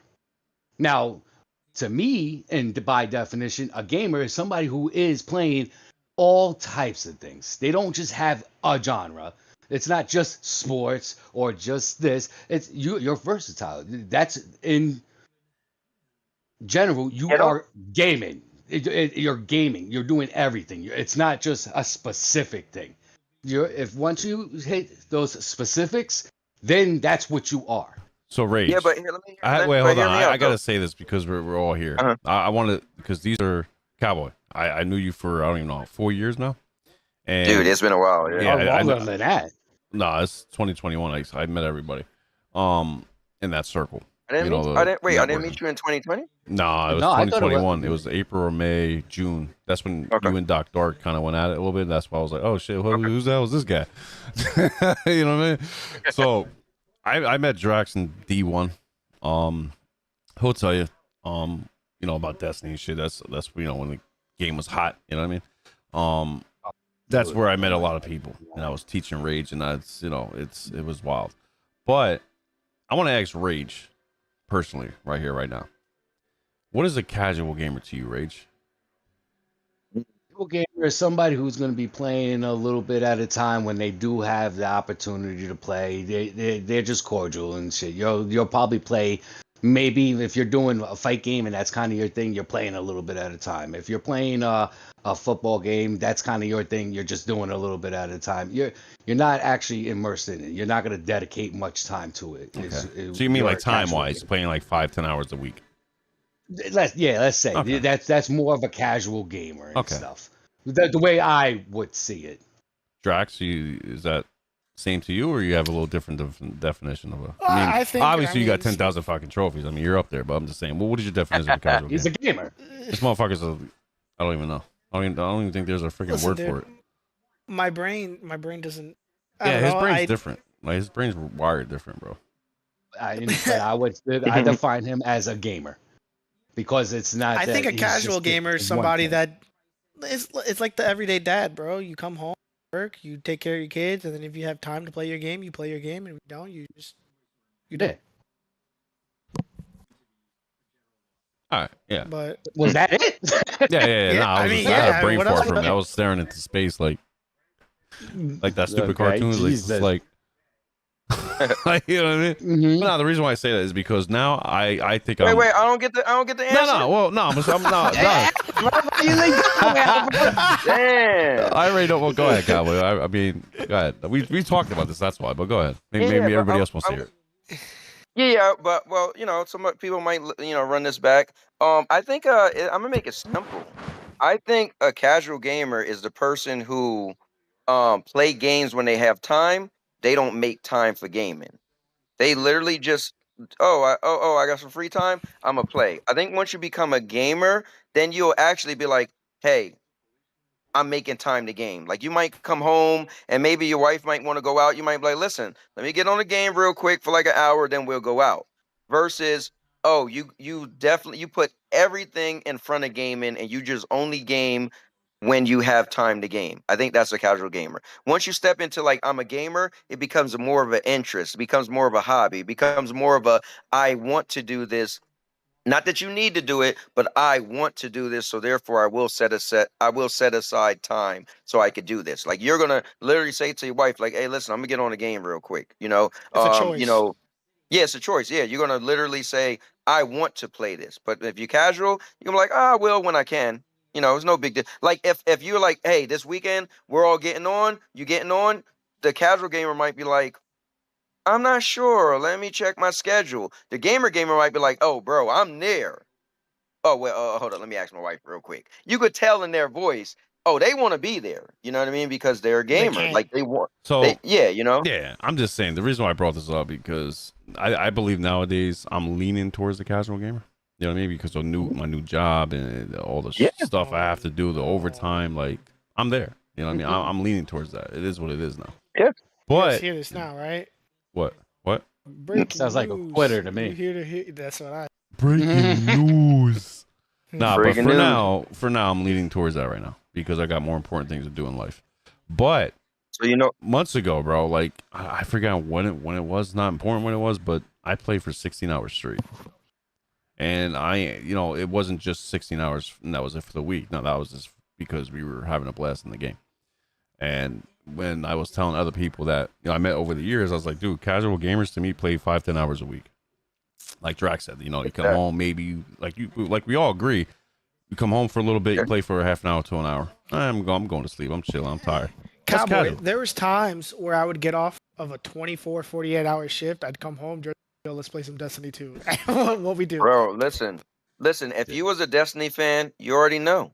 Dude, I was a Destiny fan too. I remember playing Dad, what was the thing in Destiny 1? What was it called? Where you had to fight a bunch of stuff to get, they all sound the same. To get to the one dude, and it was like 3 different things, and you fought the big dude at the very end. It was called the Elder, what was it called? Prison of Elders. The Prison of Elders. The Prison of Oh, Elders. okay. Dude, I remember it took me 15 hours 15 because hours, people kept quitting and dropping out. I was like, bro. So I was like, I'm not leaving because then it starts all off. And the Prison of Elders, you'll stay where you're at as long as people jump in, you get a full team, fire team, then you can move forward. And I was like, I'm not quitting. And people was like, bro, 15 hours. It was wild. But I remember when Destiny 2 first came out, I played for 24 hours straight. I made a whole video. This is how crazy it was in Destiny. When Destiny 2 came out, the day it came out, that day, I got a video on YouTube. I went to Walmart, I bought a 75-inch TV and a PlayStation 4 Pro. Both at the same time, just so I could play Destiny 2 and as the best I thought it would have looked. Crazy. Dude, Destiny 2. I met Drax on D1. That shit was funny, right? Bro, yeah, you met me. One was great. And looking for group, dude, on the app, bro. Go ahead, tell him a little story if you remember the story you told me. We dude, all he was looking for was for somebody to fill for what was it? Kingsfall? Yeah, it was Kingsfall. It was fucking Golgoroth. Yeah, dude. Know what to fucking do. Jesus. Bro, he told me, hey, ad clear. And ever since then, bro, every Kingsfall, I was in that raid doing ad clear. Man. It was your cousin. I think Rage was in there, dude. Yeah, Rage was in there a few times. My man told me, I told Rage, or somebody told Rage, don't, this is at Oryx, the last spot. If you know, there's 4 plates.